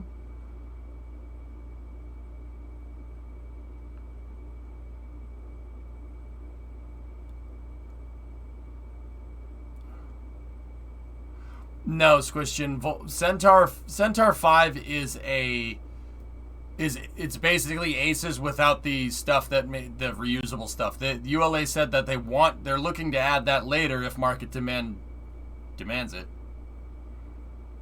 Basically, if someone wants to pay them to do that, then they'll do it. Yeah, no, Centaur 5 is insane. It's a really, really, really, really cool thing. You know, Vulcan is a good design, man. It's a good rocket. Look up what that thing can do, and then look at the size comparison. Vulcan can do everything that an Atlas V 51 like that and a Delta IV Heavy can do, and then some. And it has the opportunity to have reusable stages. Now, once again, like, do I wish we were landing stages or making reentry vehicles, etc., etc.? Yeah, but that's not ULA's business model. I've told you guys many times. You can operate in the space flight economy of tomorrow, so to speak, with an expendable vehicle. It's fine.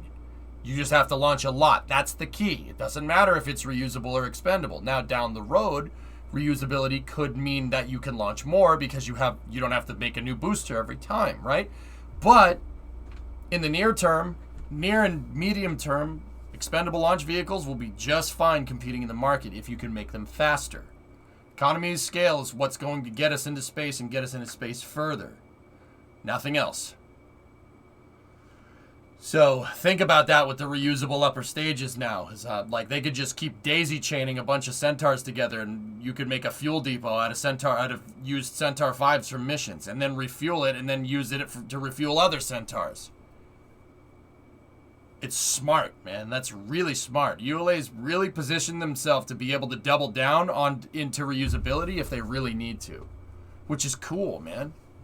That's really smart. That's why I love Tori Bruno so much. He's such a good, dude, he had the foresight of this in 2016.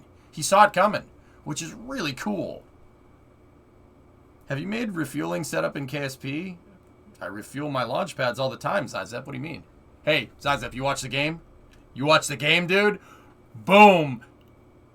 Boom, dude. That's all I'm saying. Boom. Yeah, Mab, we're in a hold.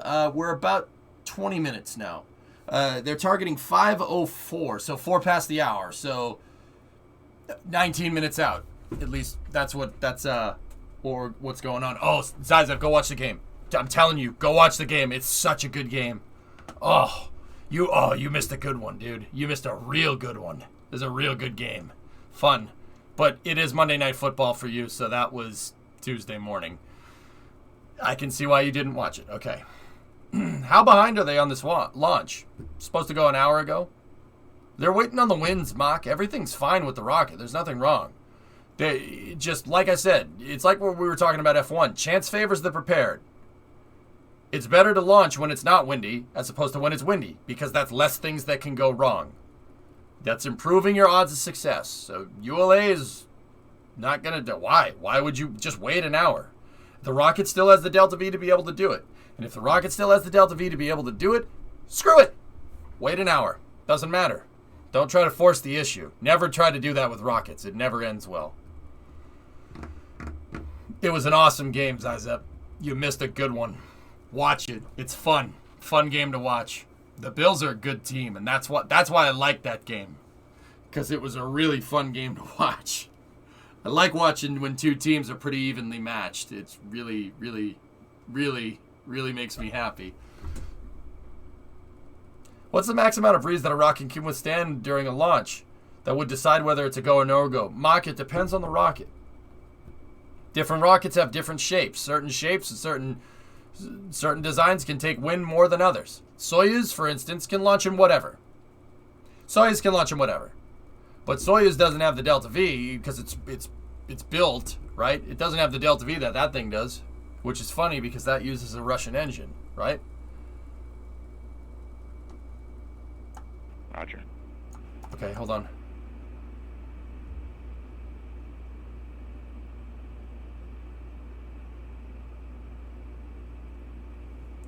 Resl, it was amazing until the stewards screwed it up, until Mike Bass screwed the pooch.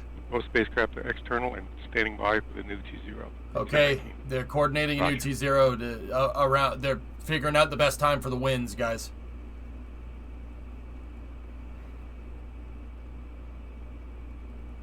L minus 30 minutes.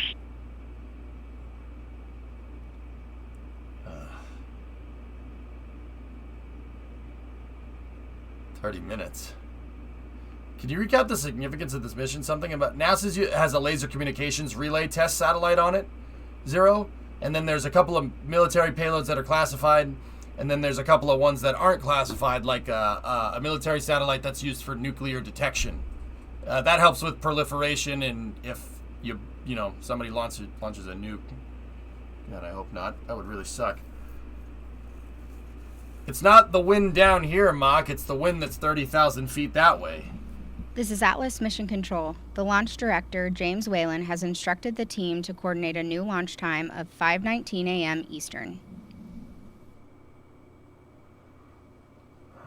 Slick 41, map. So the Cape Canaveral.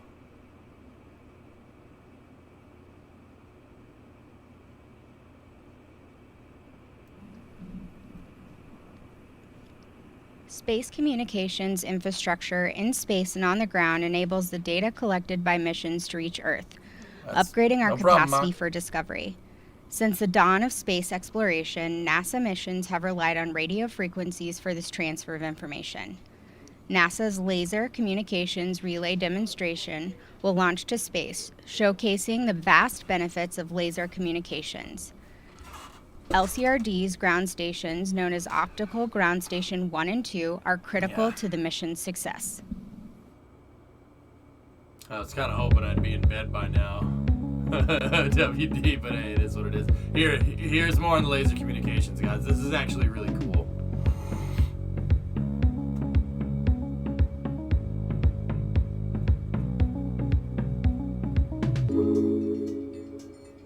It's all right, Sparrow. That's spaceflight, dude. Deal with it.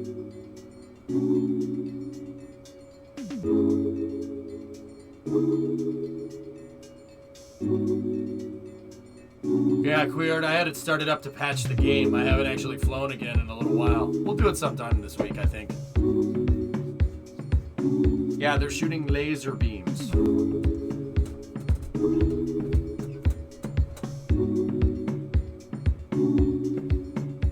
3,300 meters. Yeah, it's true, W.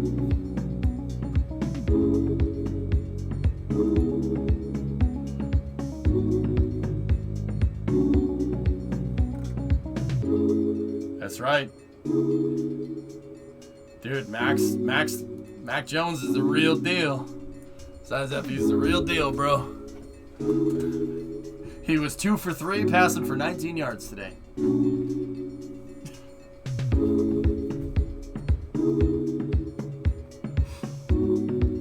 Yeah, Mab, I have. You see the new... I'm not saying that. Let's wait and see. Let's wait and see in a couple of months. The hoodie is back. The evil empire is coming back, man. So we think it? Kid's smart, man.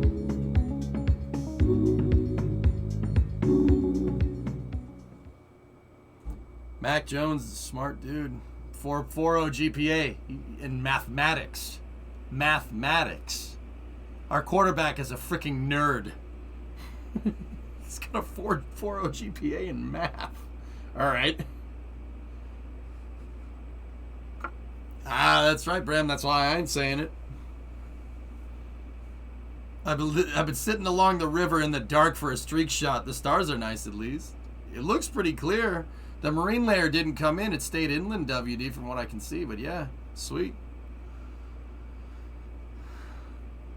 Oh, Jim, the wind. Yeah, that's why Mac didn't pass it all. The Patriots were in a rushing offense because they didn't want to pass in the wind.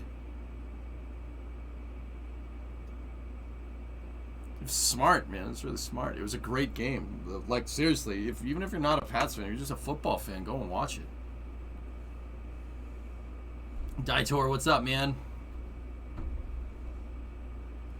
Yeah, Bram, it was pretty sweet. Watch the play where Damian Harris scored the touchdown in the first quarter. Disgustingly good rush. It's just like, Minus 25 minutes. Okay, 25 out, guys. Okay, Zysef, no problem. And Mock, for what it's worth, I know you're just learning. If I come off as condescending, just tell me. I'm not trying to. I just get excited about it. But yeah, they're worried. They were worried about upper level winds, dude. Okay, why is that a problem? So up there, 30,000 feet that way, there's not as much pressure. Okay, like you wouldn't breathe up there. You can't breathe. Humans can't breathe too well past like 10,000 feet. Then you start getting. It starts getting a little. You might want to be careful, right? But up at 30,000 feet, you can't breathe. There's no pressure up there, right? There's not enough pressure, so you can't take in enough oxygen, right? So what does that have to do with rockets, right? So that low pressure means that air can move a lot faster. So upper level winds, they're not worried about like 50 mile an hour gusts or like 60 mile an hour gusts, or what would that be? Like 90 kph or 100 kph winds. It's nothing. It's not. That's nothing. Up there, 300-400 miles an hour. Yeah, they can get that fast, and that's bad for a rocket. Because the way I like to describe it is when the rocket's going up, the wind's going like this, right? So when it's on its way up, wind's coming at it from the side. A force imparted on the side of a vehicle is called a shearing force, okay? Now, yeah, I get it, it's air, right? But I don't think I need to tell you why something coming at a rocket sideways, going at a rocket sideways at 300 miles an hour is good for the rocket. Air molecules hitting that thing on the side at 300 miles an hour is not a force that the rocket was really designed to take. My running analogy for that, like if you want to picture... 23 minutes. 23 minutes. If you want to picture Flight control, verify IFPS power is disabled. I don't know what an IFPS Verified. is. Like, you don't... Like, see these towers? What happens if you took one of these towers and tipped it over, like on its side? It would crumble, right? Same thing with a rocket. Rockets aren't designed to have force applied for them on the side. They're really only designed to have forces applied in two directions. One from gravity, and one from the engines on the bottom, and that's it. Shear load like that is death for a rocket. You don't want that. No, out of date. No, everything's good. They're just waiting on some winds. That's why I'm explaining upper level winds.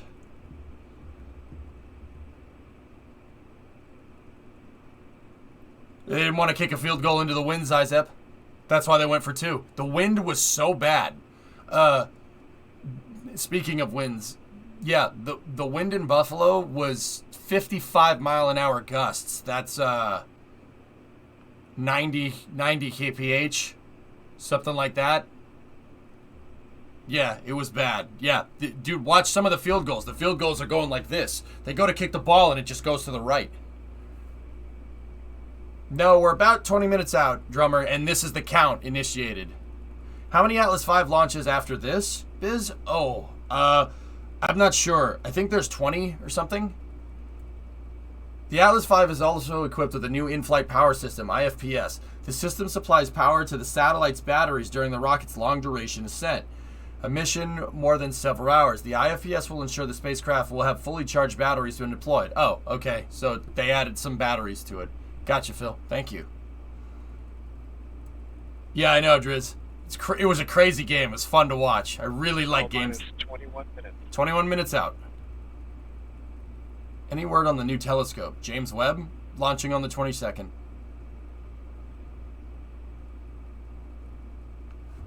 Peregrine was scheduled to go on Vulcan, if I'm remembering that right. This is Atlas Mission Control. That's true, Bram. The countdown remains It's too windy. holding at T-minus 4 minutes while the team continues to wait on the winds aloft. A new T0 is planned at 5:19 a.m. Eastern. Today's trajectory is long and complex. Here's ULA's president and CEO, Tori Bruno, to explain the flight in more detail. We got the Tori talk coming. I want to talk to you about our next mission, STP-3. It's a very, very cool mission. I'm here in the DOSC, the Operations Center in Denver, which is going to be filled with engineers in just a few days. This mission is a rare and unique trajectory, something we call a direct injection into GSO, or geosynchronous orbit. We're going to use our biggest Atlas, the 551, the Bruiser, 5 solid rocket motors, 2.6 million pounds of thrust at liftoff to do this. The spacecraft is also pretty cool, but that's classified. So back to the rocket. When we lift off, we're going to go straight up into the sky. We're going to be nearly orbital when the first stage finishes. It'll just take a few minutes to consume all that propellant, and then Centaur will take over. It'll take us with a very short burn just into a LEO parking orbit, so we can coast around to be perfectly aligned for the latitude we want for this spacecraft. Then it's going to do a hard burn. It's going to throw us out on a big elliptical orbit, a home and transfer that exactly intersects at its highest altitude with the destination. Yep. Normally, you'd be done right now, and the rocket would drop you off, and the spacecraft would have to use its own fuel to circularize that orbit, shortening its life. But not this time. This time, Centaur's going to go all the way. We're going to coast for 5 long hours, because that's how long it takes to get from LEO to GEO. And then just as we are intersecting that altitude, Centaur will come back to life, fire up for another burn, and lift that perigee all the way out into a perfect circular orbit at geosynchronous altitude 36,000 kilometers above Earth, a period that is exactly a day, so the spacecraft appears to hover in the sky. Go Atlas, go Centaur, go STP-3. God, Tori Bruno's a freaking treasure. Love that guy. What's the rocket doing right now? They're configuring it for flight. They released the 30-minute hold goalie, so it's basically, it's not in startup, but you're getting ready to start it up, making sure all the systems are in correct place to initiate the startup. All the systems are configured correctly, in the correct modes. What's the right way to say it? They're making sure all systems on the vehicle are in correct modes for startup. At T-minus 4 minutes, they'll release the hold, and they'll put the vehicle into startup. They'll basically hit run atlas5.exe. It's not, they're probably not using Windows, though. So, for the tech guys, it's probably something that's Linux-based, if I had to guess. Or something, it could be another DoD language or something, or proprietary, who knows. I know that SpaceX uses a Linux-derived system, but I don't know about ULA, to be honest with you. Centaur will deorbit after deployment. No, Swiss Shield, this one will probably go into a graveyard orbit. They'll actually push the orbit higher than Geo with Centaur, and it'll stay out beyond geostationary, where it's a very, very low risk for debris. Graveyard Smuck, yep. Winds at 500 HPA is coming down, but still over 40 knots. Fog is so bad over the river, I can't even see the lights. Yeah.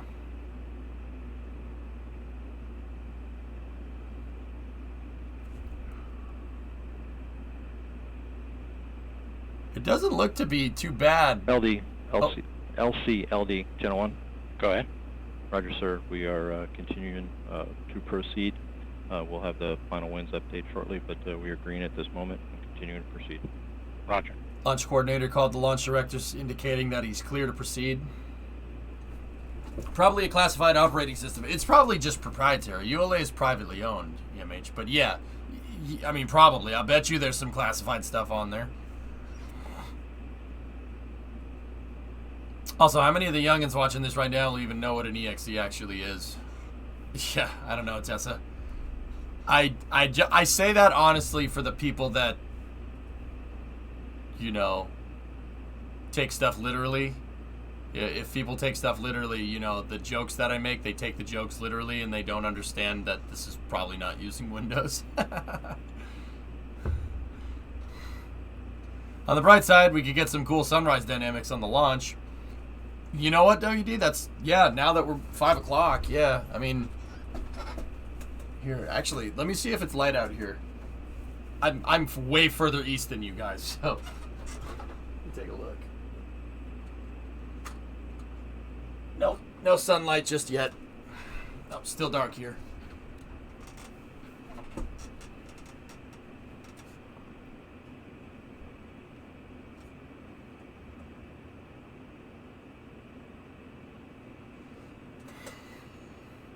Way to date yourself, Tessa.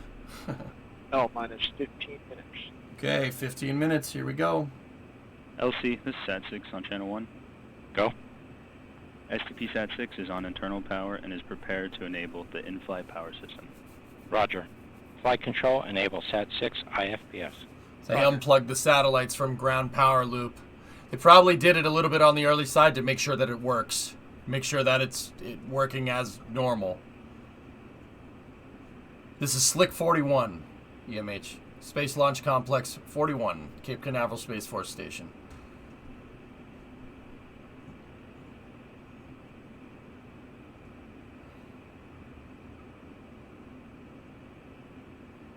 SAT-6 IFPS enabled.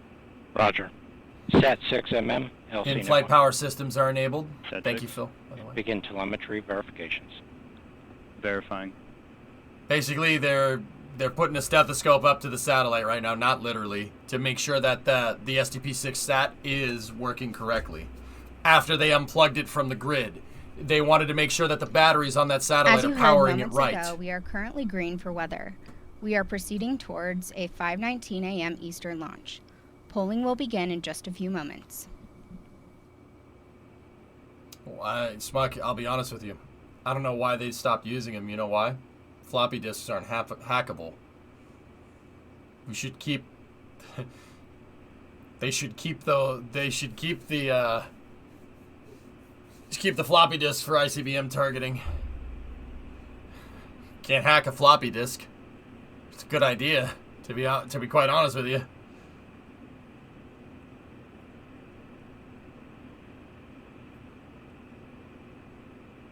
Shame. I remember 8.5-inch floppies a little before my time. I remember using 5.5. L minus 13 minutes. LC, this is LDPE on Channel 1. Go. LDPE-1 is on internal power and is prepared to enable the in-flight power system. Roger. Flight control, enable LDPE IFPS. Roger.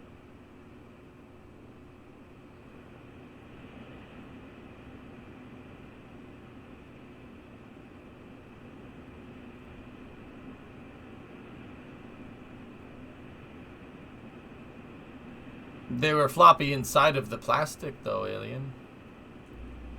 I just like saying floppy disk. Floppy disk. What's that, Goalie? LDPE IFPS enabled. Okay. Roger. The LDP. LDPE MM. LCNet 1. They turned on the. LDPE. They turned on the batteries Begin for the telemetry the LDPD. They turn on the satellite. They turn on the batteries to the laser, Flight control, NASA's laser LC. satellite. That's what they're saying. Go ahead, this flight control. Form option 409, RP1 temp update. Roger.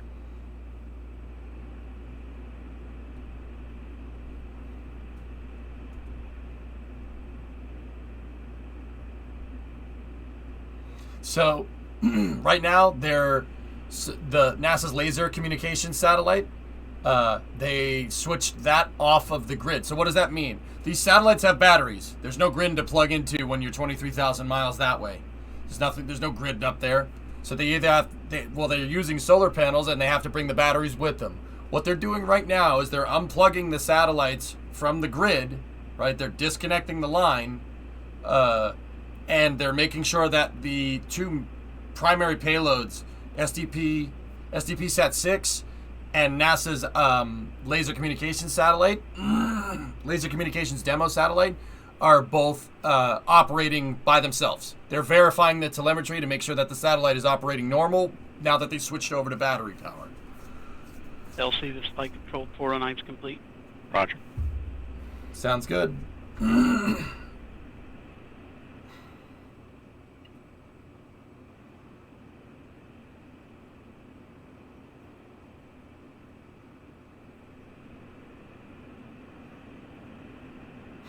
Nice, Tessa. Yeah, Zizep, you see the wind? It goes to the right, man. It was a crazy game, dude. It was a crazy game.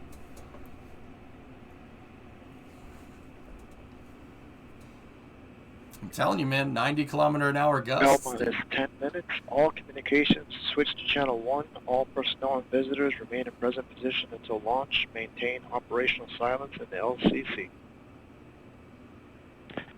Terminal count briefing. If a condition exceeds a launch constraint any time after the terminal count status check, the observer shall announce hold on channel 1, identify their station, and briefly state the reason for the hold. Pre-flight briefing. Flight control, perform launch on time verification. Roger. OSM, place the SDU1 is go. You're on net 1. OSM, place the SRB ignition SNA switch in the enable position. SRB ignition enabled. Blocks 2, verify CISA purge flowing GN2 to the CISA. Verified. OSM, verify Blocks the 2 FCO, is Centaur. ROC, and OSM hold fire switches are in the proceed position. Ready to proceed. RLM, verify the red line monitor and event table in the correct configuration for terminal count. Verified. L minus 9 minutes. RC, verify solar radiation acceptable for launch. Verified. Yeah, you don't want to hit a solar flare on the way up. That would be bad for the satellites. It would be like putting a phone in a microwave. Seriously, it's not that far off. Launch on time verified. Roger.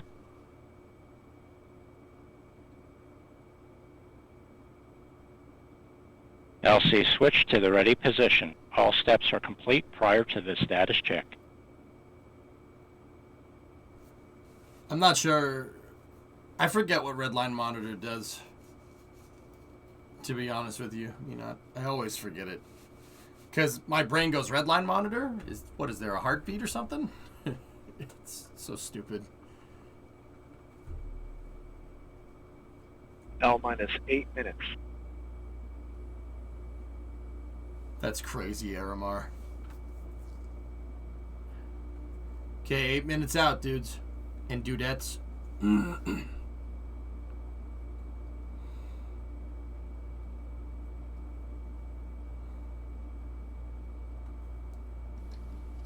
We remain in the planned 30-minute hold as we continue towards liftoff.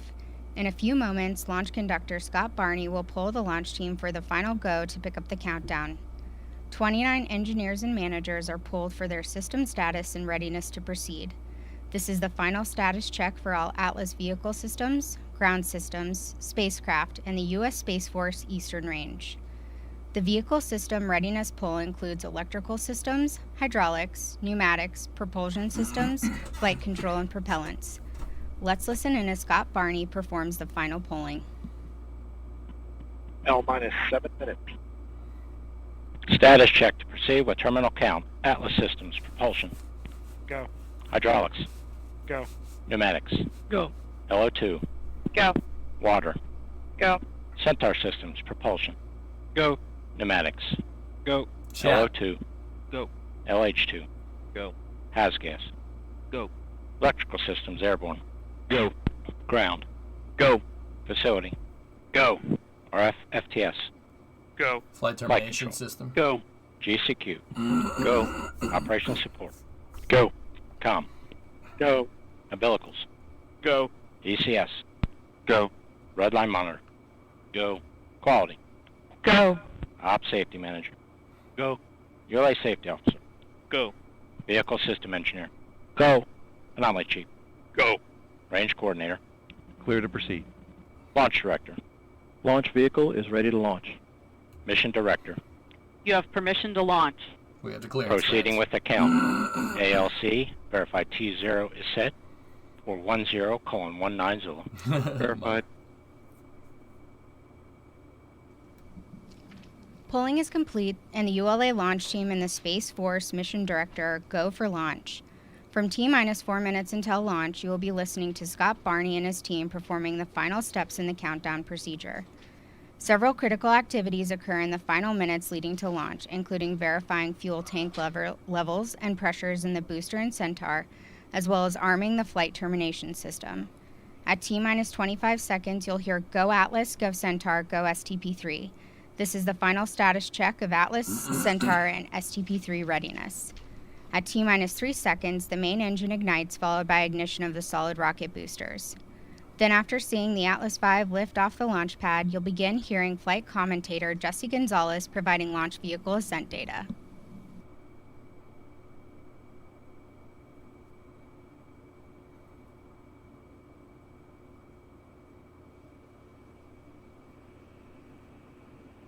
Okay.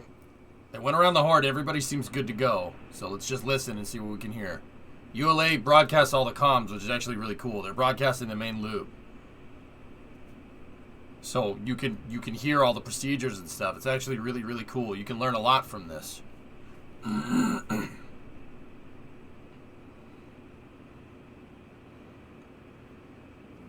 This is Atlas Mission Control at T-minus 4 minutes and holding.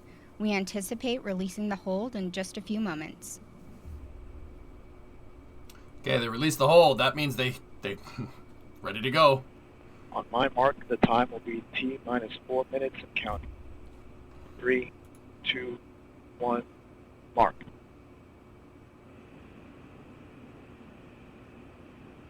.355.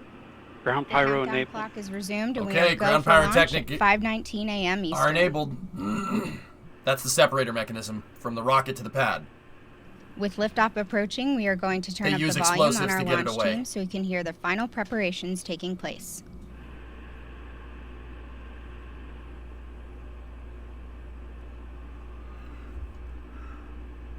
Yeah, but this is the old school way of doing things, which isn't necessarily a bad way.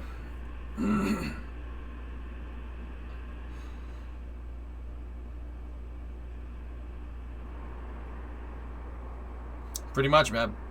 Yeah, they have a little box that's down there, and the Atlas is bolted to the pad, and the bolt goes through into a little box, and inside of that box there's a frangible nut. And they basically, the bolt has a shotgun shell basically inside of it, and it blows apart, right? And the bolt falls into the box, and the frangible nut releases. Flight pressure. That's how it gets away from Securing the pad. LO2 topping. 250. FPS internal. Flight termination system is internal. That means the system that's basically designed to terminate the rocket if something goes wrong is enabled.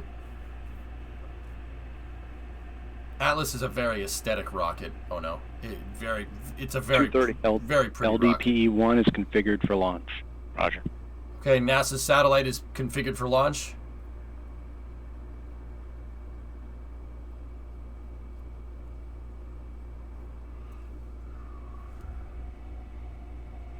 LDPE, once again, is a laser communications satellite. It's basically using optical transmissions to move data, which is actually really cool. That's a huge thing for NASA.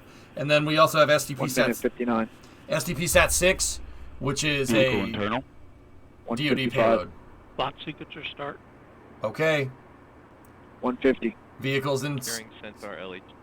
Securing Centaur LH2. Startup. Okay. They're closing off the lines to the Centaur. Hydrogen and liquid oxygen. 140.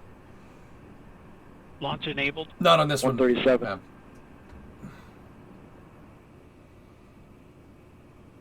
FPSR. T-minus 90 seconds. The launch vehicle, payload ground systems, and Eastern Range are go for launch. 120. OCU's armed. SCS count started. 115. Reduce CCS for launch. Roger. 110. They shut off the environmental Balance control lock. systems to the satellite. Privet, Stefan. Как дела? T-minus 1 minute. Rock. Report range status. Range green. Okay, the range operations coordinator is green. That's basically the ATC for the rocket. If the range says you're good to go, you're good to go.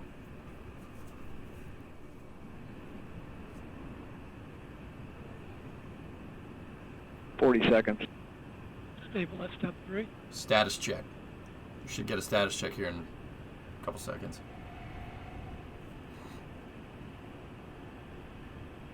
$28. ECS reduced for launch. Roger. $25. Okay. Status check. Go Atlas. Go Centaur. Go STP-3. That's so cool. Here we go.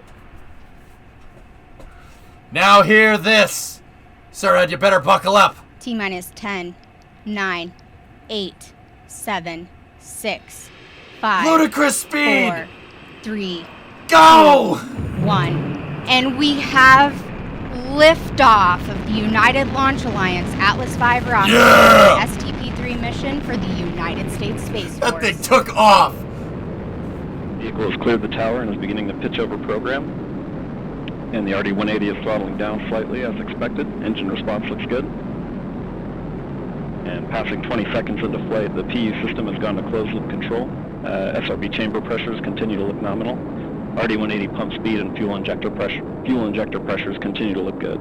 Sweet, good calls all around. Separation looked great. Everything looked Mach real 1, good. Atlas V is now supersonic. Supersonic in like 30 seconds. It's pretty fast, man. She's booking. Passing 45 seconds into flight, vehicle is now passing through max Q, maximum dynamic pressure. Peak aerodynamic load on the vehicle. The aerodynamics, because it's going so fast, cause compression load. They actually And the record it in RD-180 the is rocket. throttling back up as expected. So they Engine throttle response down looks for a good. second to make sure that the Passing 1 compression minute loads on the flight, booster aren't vehicle too is now big. 9 miles in altitude, 7 miles downrange, traveling at 2,200 miles per hour. 16 kilometers in altitude, guys.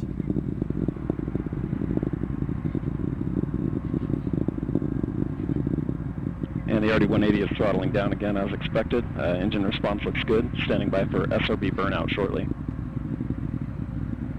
I mean, 552 is a monster, Swishio. It's a really, really powerful rocket. 2.5 million pounds of thrust, man. That's... And just past a minute, minute and a half into flight, we have burnout on all 5 SRBs. Burnout pressure signatures are looking good, and the RD-180 is being throttled back up as expected following SRB burnout. Seagulls are standing by for reporting, jettison shortly. nominal squawks. Okay, so see, it towed the Atlas boosters for a second. We have good jettison on all 5 from what I saw there. It jettisoned 2 and then it jettisoned 3. Of jettison of all 5 SRBs, and the vehicle has gone Perfect. to closed loop QI for limited steering following SRB jettison. Body rates are looking good. Oh, I don't hate that. I don't hate what's going on right up in here. Oh.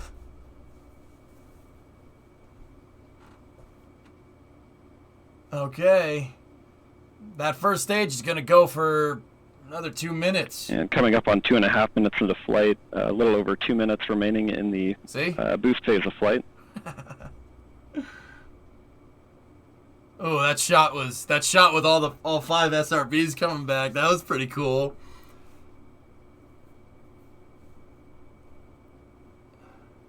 And the RD-180 is now throttling to maintain a constant 2.5 G acceleration limit. Engine response and vehicle response looks good. And the Centaur reaction control system is now pressurizing to flight levels. Okay. Centaur RCS is getting ready to go. 3 minutes into flight, the RD-180 pump speeds and fuel injector pressures continue to look good. The vehicle body rates look very good for this phase in flight. Yeah, Mark, right. And the vehicle is now 65 miles in altitude, 150 miles downrange, traveling at 7,800 miles per hour. So about 100, it's a little over 100 kilometers Standing by up. for payload fairing jettison shortly. Downrange 250 kilometers about. It's probably 250. Oh, it says it up there in the... Huh, sweet. There's your metric up there, in case anybody needs that. Flight azimuth is 90, so Goalie, it didn't go due south. It's going east. So a flight azimuth of 90 at 27 degrees. And we have good indication of payload fairing jettison. PLF jettison confirmed. Stand by and for we have Centaur forward load reactor deck jettison. FLR deck jettison confirmed. There's your Centaur the hanging RD-180 bracket. is throttling back up as expected. Engine response looks good. T plus 235 here. Altitude 130 kilometers. And the RD-180 is now throttling to maintain a constant 5G acceleration limit. Engine response continues to look good. Can't accelerate too fast. You'll accordion that Centaur stage. We're about 5 kilometers a second, so a little... And Centaur has begun the boost phase chill down portion of flight to thermally condition the RL-10 for operation. About 60% of the way there, almost. Actually, a little under that. They started to run the propellants into the Centaur upper stage engine. They're basically priming it, so when the Centaur pops out, this white piece right here, when it pops out... And we've had BECO, booster engine they'll be able to fire the engine right away. And we've had successful stage separation. Okay. And saying pre-start on the RL-10. RL-10 is going to take a second to spool up here. The Aerozine RCS thrusters. And we've had ignition for the first burn. Working good, all right. This will be the first of 3 Centaur burns for today's mission and will last a little under 6 minutes. MES-1 the was RL-10 confirmed. startup parameters are looking good. And seeing the body rates close out nicely.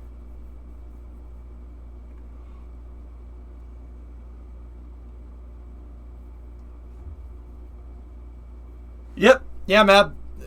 They're in the inner tank on Atlas, the separator motors. This is Atlas mission Pretty control cool, huh? at T plus 5 minutes and 21 seconds. You just heard our flight commentator, Jesse Gonzalez, confirm the successful completion of the early phase of today's flight, and all systems continue to operate I agree, normally. RC. Our next event, Centaur main engine cutoff, will occur in approximately 5 minutes. That's fine, Karui. I'm You now can do that. joined by Emma Coates. She's RUOG's payload fairing program manager.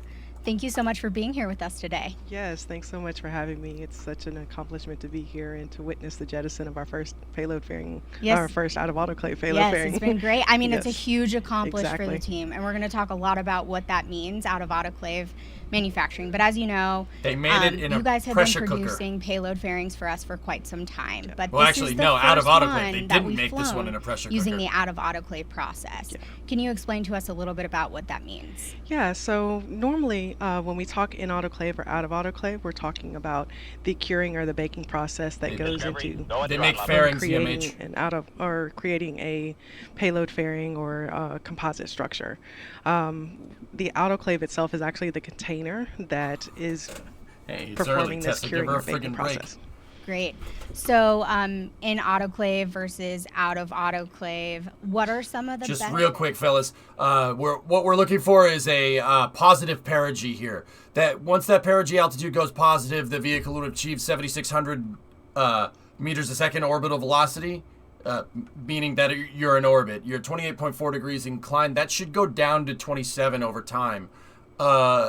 But yeah, we're looking for that number to be positive. That's indication of a good parking orbit. Sorry, I'll shut up.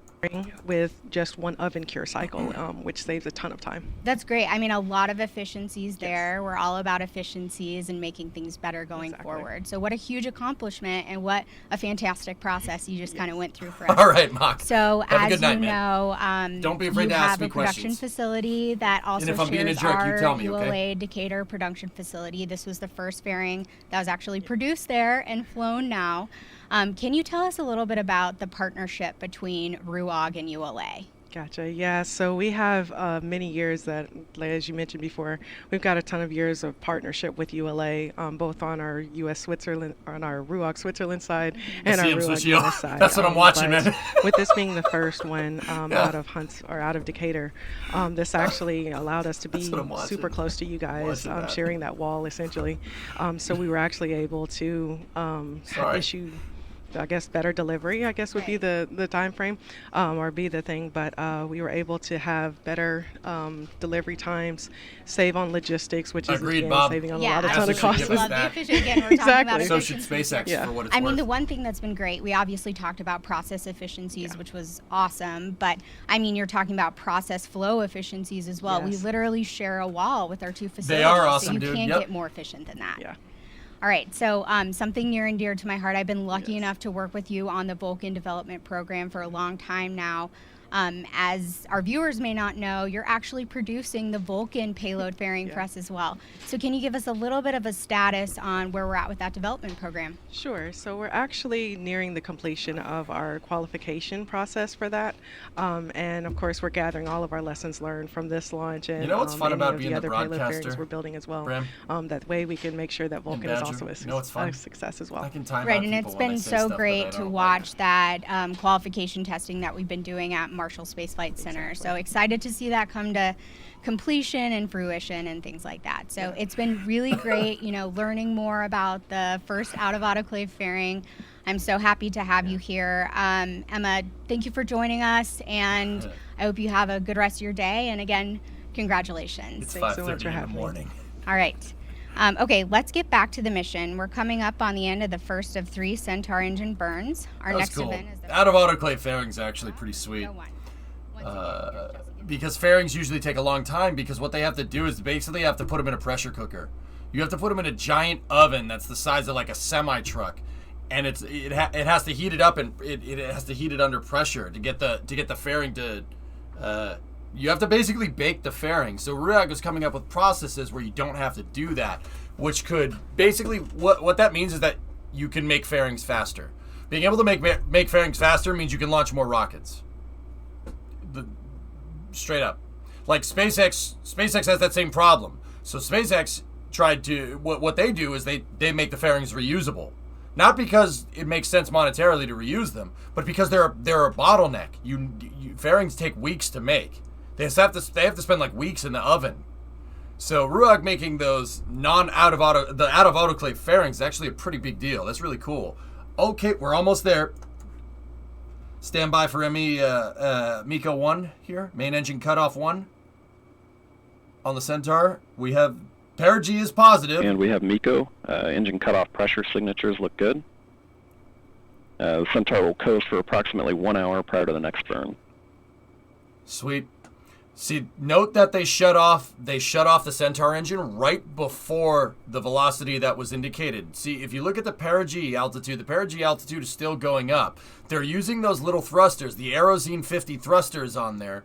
Aerozine 50 refers to the monopropellant that they're using. They're shooting Aerozine, which is a hydrazine formula, through a catalyst on these thrusters that cause little trace amounts of thrust. If you could see the perigee going up, that means that the thrusters are still firing in some way, shape, or form. We had a little bit of roll there. I'm not sure if that's on purpose or not. I would bet that it probably is. Jesse Gonzalez just reported the successful completion of the first of 3 Centaur engine burns. Centaur is now coasting over the Atlantic Ocean west of Africa, but we still have a long way to go. STP-3 is scheduled to separate from Centaur into geosynchronous orbit in just about 6 hours and 20 minutes, followed by 40 minutes later by separation of LDPE. It's a slow cooker, Jim. To tell us more about the spacecraft, I am now joined by the STP-3 Program Director, Bowtie. Ray. Thank you so much for being here today. Oh, I'm Absolutely delighted to be here today. It is a great day for our nation. It is a great day for our nation. This fantastic. Very exciting. Finally got off the ground, which was great. I like this But guy. thank you for taking a couple minutes off console to be here with us today. My pleasure. I'm excited to learn more about STP-SAT-6. So to get us started into the questions, why don't you tell us a little bit more about Northrop Grumman's role in this mission? I'll describe Northrop Grumman's role in this mission, but I'll give you a bonus item. Oh, great. I just got a note from our engineers here on site, and we are receiving spacecraft telemetry as expected. Absolutely Oh, that's fantastic. amazing. I love the up-to-date information. So we have a very significant role in this mission.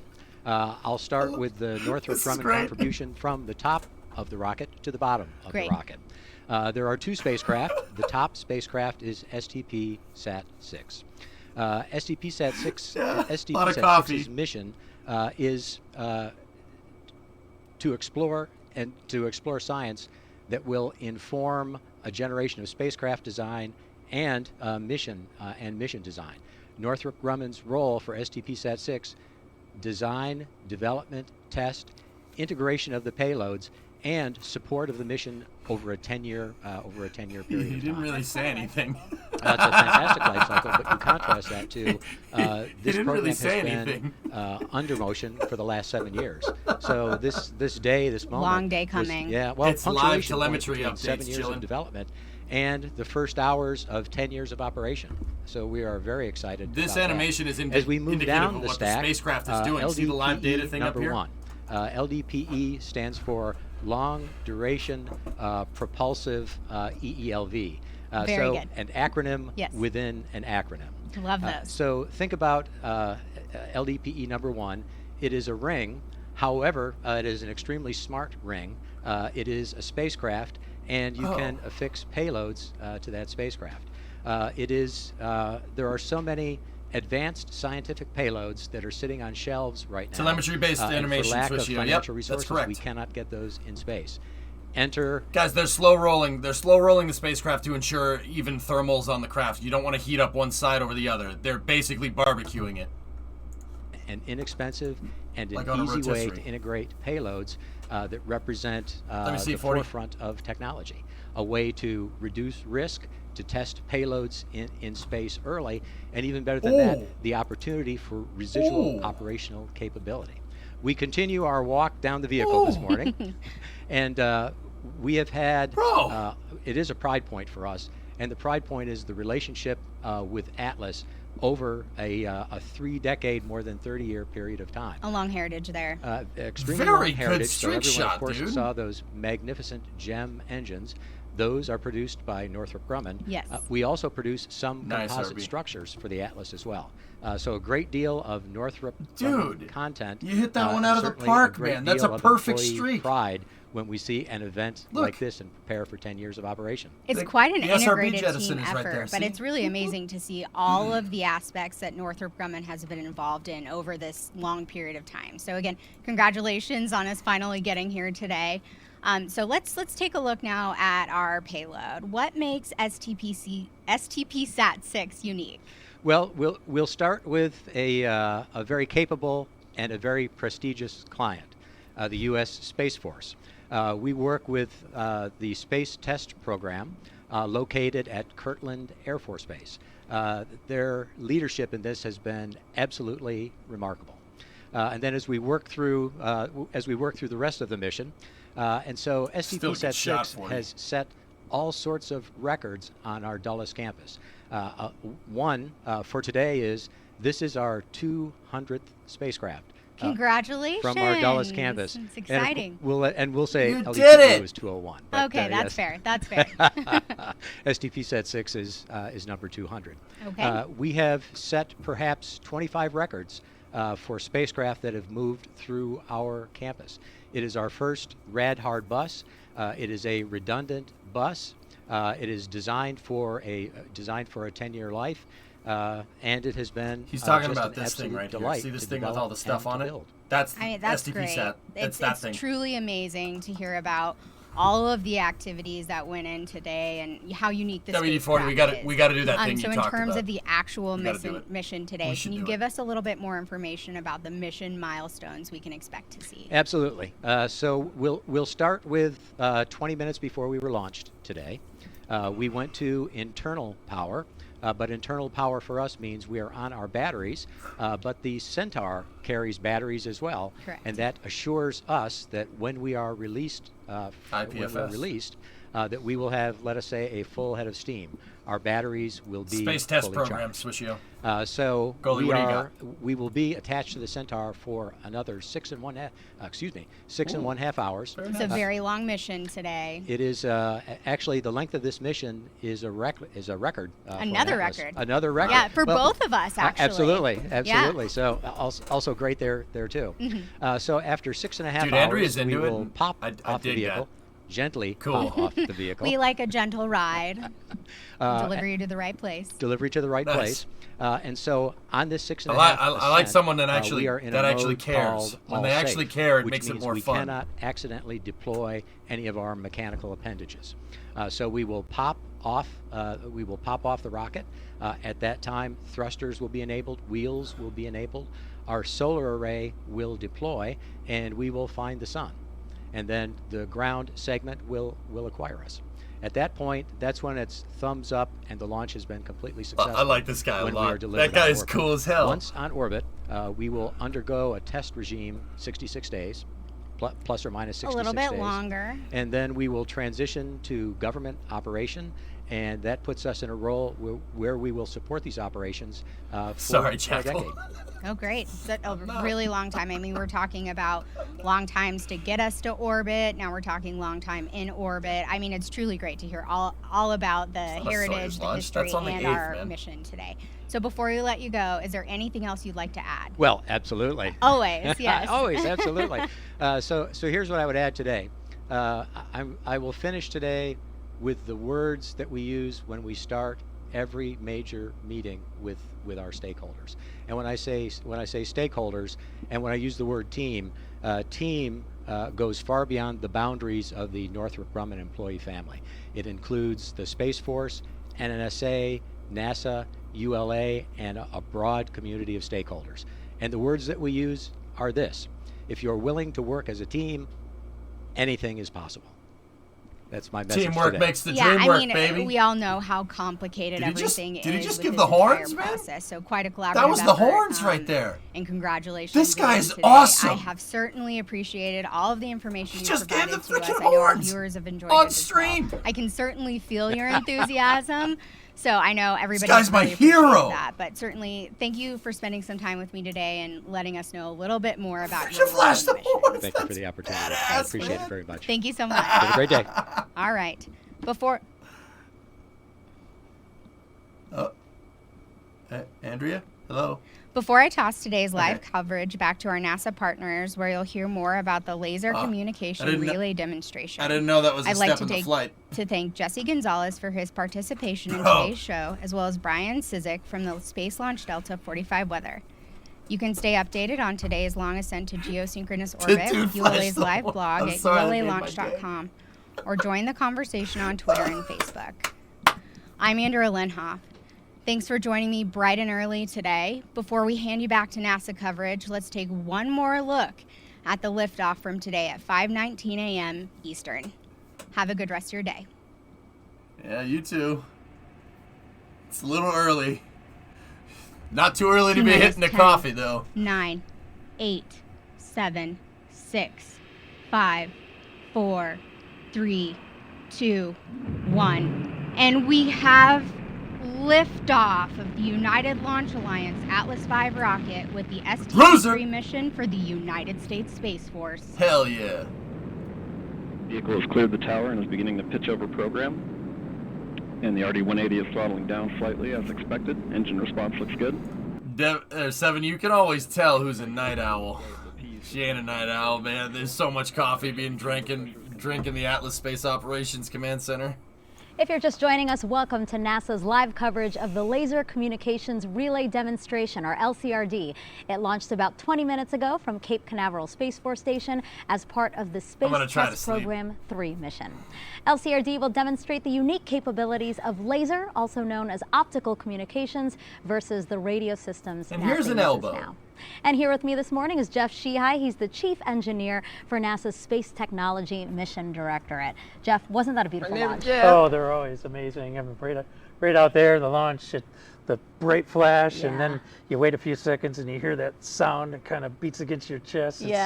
I've seen a number of launches now, and they never get old. Yeah, definitely worth the wait this morning. And Jeff's cool. So talk to me about, LCRD, again, is on its way now, but there's still a lot we need to monitor, right?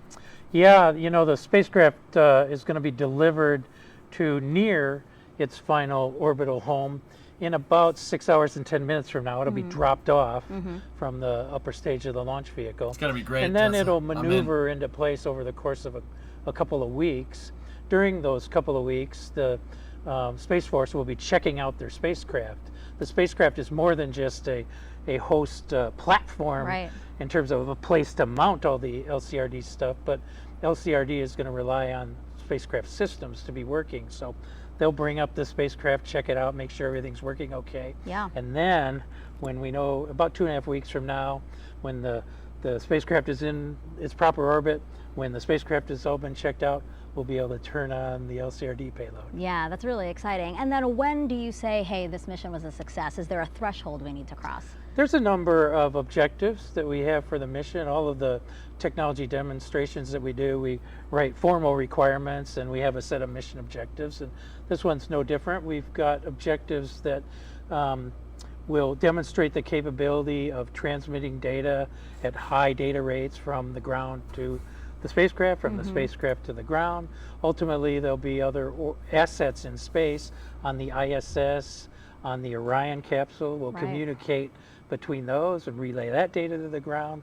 The R in LCRD, the relay part, is really an important aspect of the demonstration. Send and here. receive. It's not just about being able to send data from a spacecraft to ground, but relay that data to between other assets in space. So when we accomplish that, we'll basically show that, hey, it works great. That's what we're trying to do. We're trying to demonstrate how well does this work anyway. And so when we demonstrate that it works well, then we'll try out different operational scenarios. What we want to do is demonstrate the capability to a point where a mission planner could say, hey, that's a technology that I can really use to benefit my mission. So we'll try out different operational scenarios. We're going to be taking a lot of data on how well does the laser penetrate through the atmosphere, how well do we receive the data at these ground stations in California and Hawaii. There'll be some atmospheric interference. We have adaptive optics in the ground station to be able to correct for that. So with this launch, it just means more work for you guys. Yeah, we were just talking to the program manager before we came on, and he said, yeah, this is checking one thing off, but now the real work starts. Right, but it's exciting work, and I'm so glad you guys got to launch today, and yeah, we'll just see when the experiments start in March. So thank you, Jeff. You're welcome. Thank you so much. And LCRD will be NASA's first two-way end-to-end optical relay because it can both send and receive data at once. Check out this video for why that is so significant. All right, guys, if you want to check that video out, I'll throw you guys over to the NASA stream. But that was a great launch. Really good mission there. It's always fun to see Atlas V go. It's a really cool rocket. He looks like Harold. What, this face army?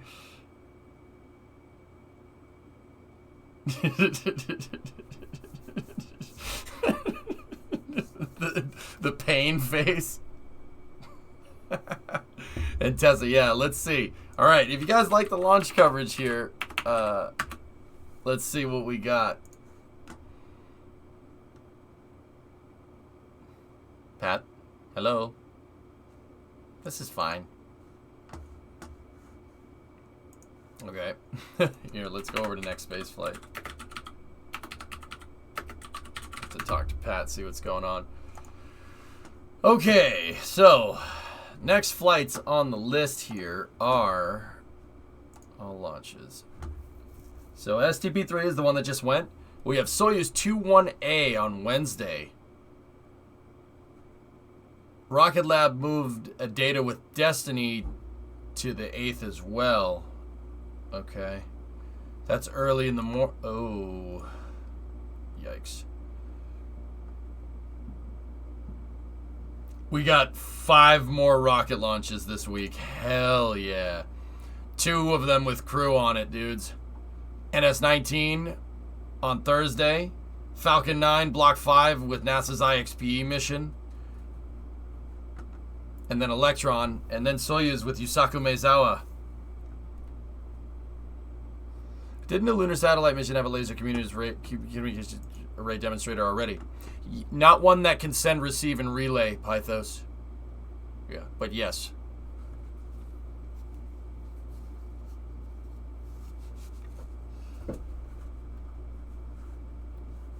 Yeah, that's the big one with this mission. They can send and receive it, dude. Or relay. It's really, dude, that's actually, their receptacle can beam, actually I can say beaming it. That's right. They can beam signals back and forth, and then the antenna is on a gimbal. It can go in different directions on the satellite. It's really cool. There's 2 of them, which is really neat. Are they going to try to catch this Electron? I am not sure just yet.